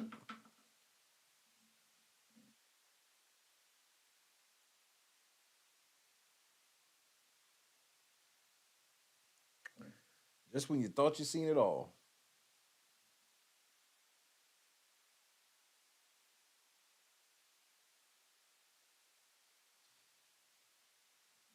But I guess I'm gonna bounce here. This is the moment I'll bounce. Say goodnight to your boy.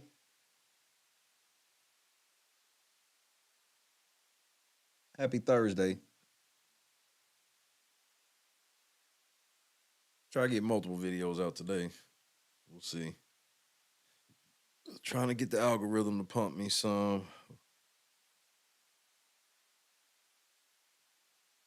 She watched the Distinguished Gentleman one to me. I damn near gotta watch that now, cause that, bro, she's like a mean version. Like, he wasn't as mean. Like, she's mean as shit. Like, fuck the city, nigga, bitch ass niggas.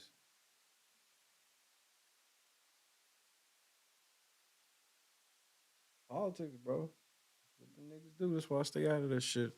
I just look and laugh at it from afar, bro. Fuck them niggas. BG, Tracy, Boston. We the fuck up out of here. I definitely had fun tonight, man. This motherfucker YSL trial's been interesting just for me, just on the strength of, I'm like, I swear it feels like they trying to lose on purpose. Prosecution, it can't be this fucking bad. But apparently, they fucking can. Lunchbox rule, you know how that go. That shit is in full effect. I love y'all to death. I'll see y'all here in a couple hours via upload. In a couple more hours via stream. You know how we do. Late night crew, I love y'all to death, man. God is great. Y'all have a great night, bro. I love you to death. Peace. T.I., stop acting like a damn fool.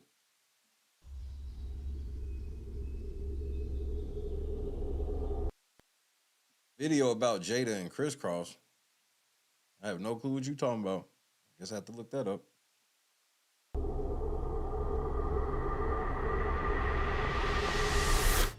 Yo, what's going on, boys? How are you? Yo, dab me up. Hey, all right, damn. What part of the city are you from? Yo, What's up? there, brother. Hey, Yeah. What's up? Yeah. You guys ready for this? Take this. Oh, all right, sick. Why don't you guys come inside? Don't ski. These are the guys. I'm Octavius Gray. And I'm Steve. Steve Lavoie. It's okay, I have vape in here, right?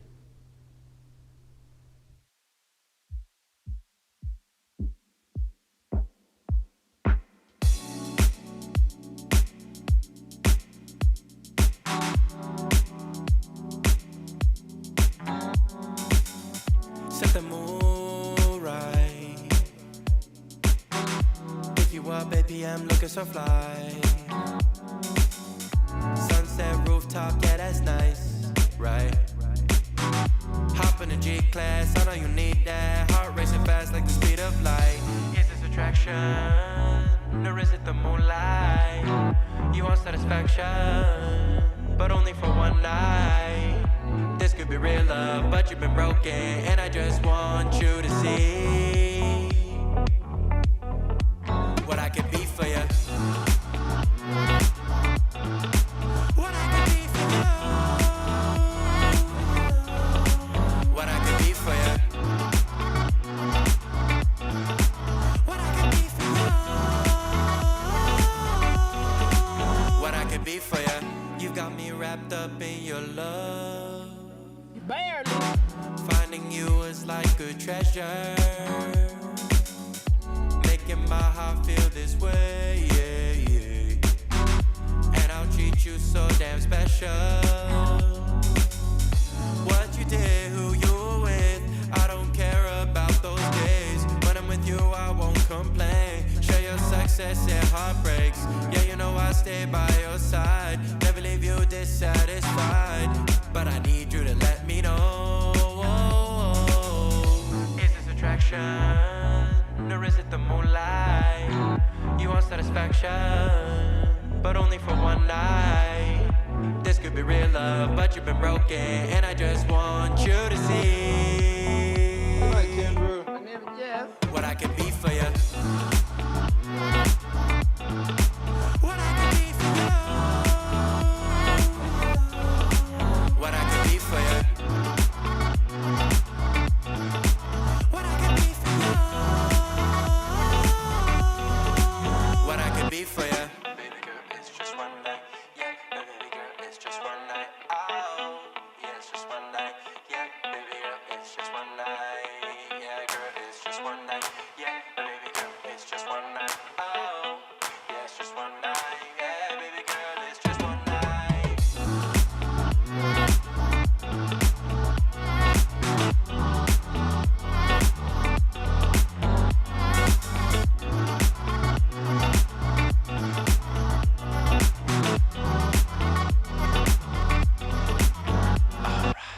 Crushed it. God is great.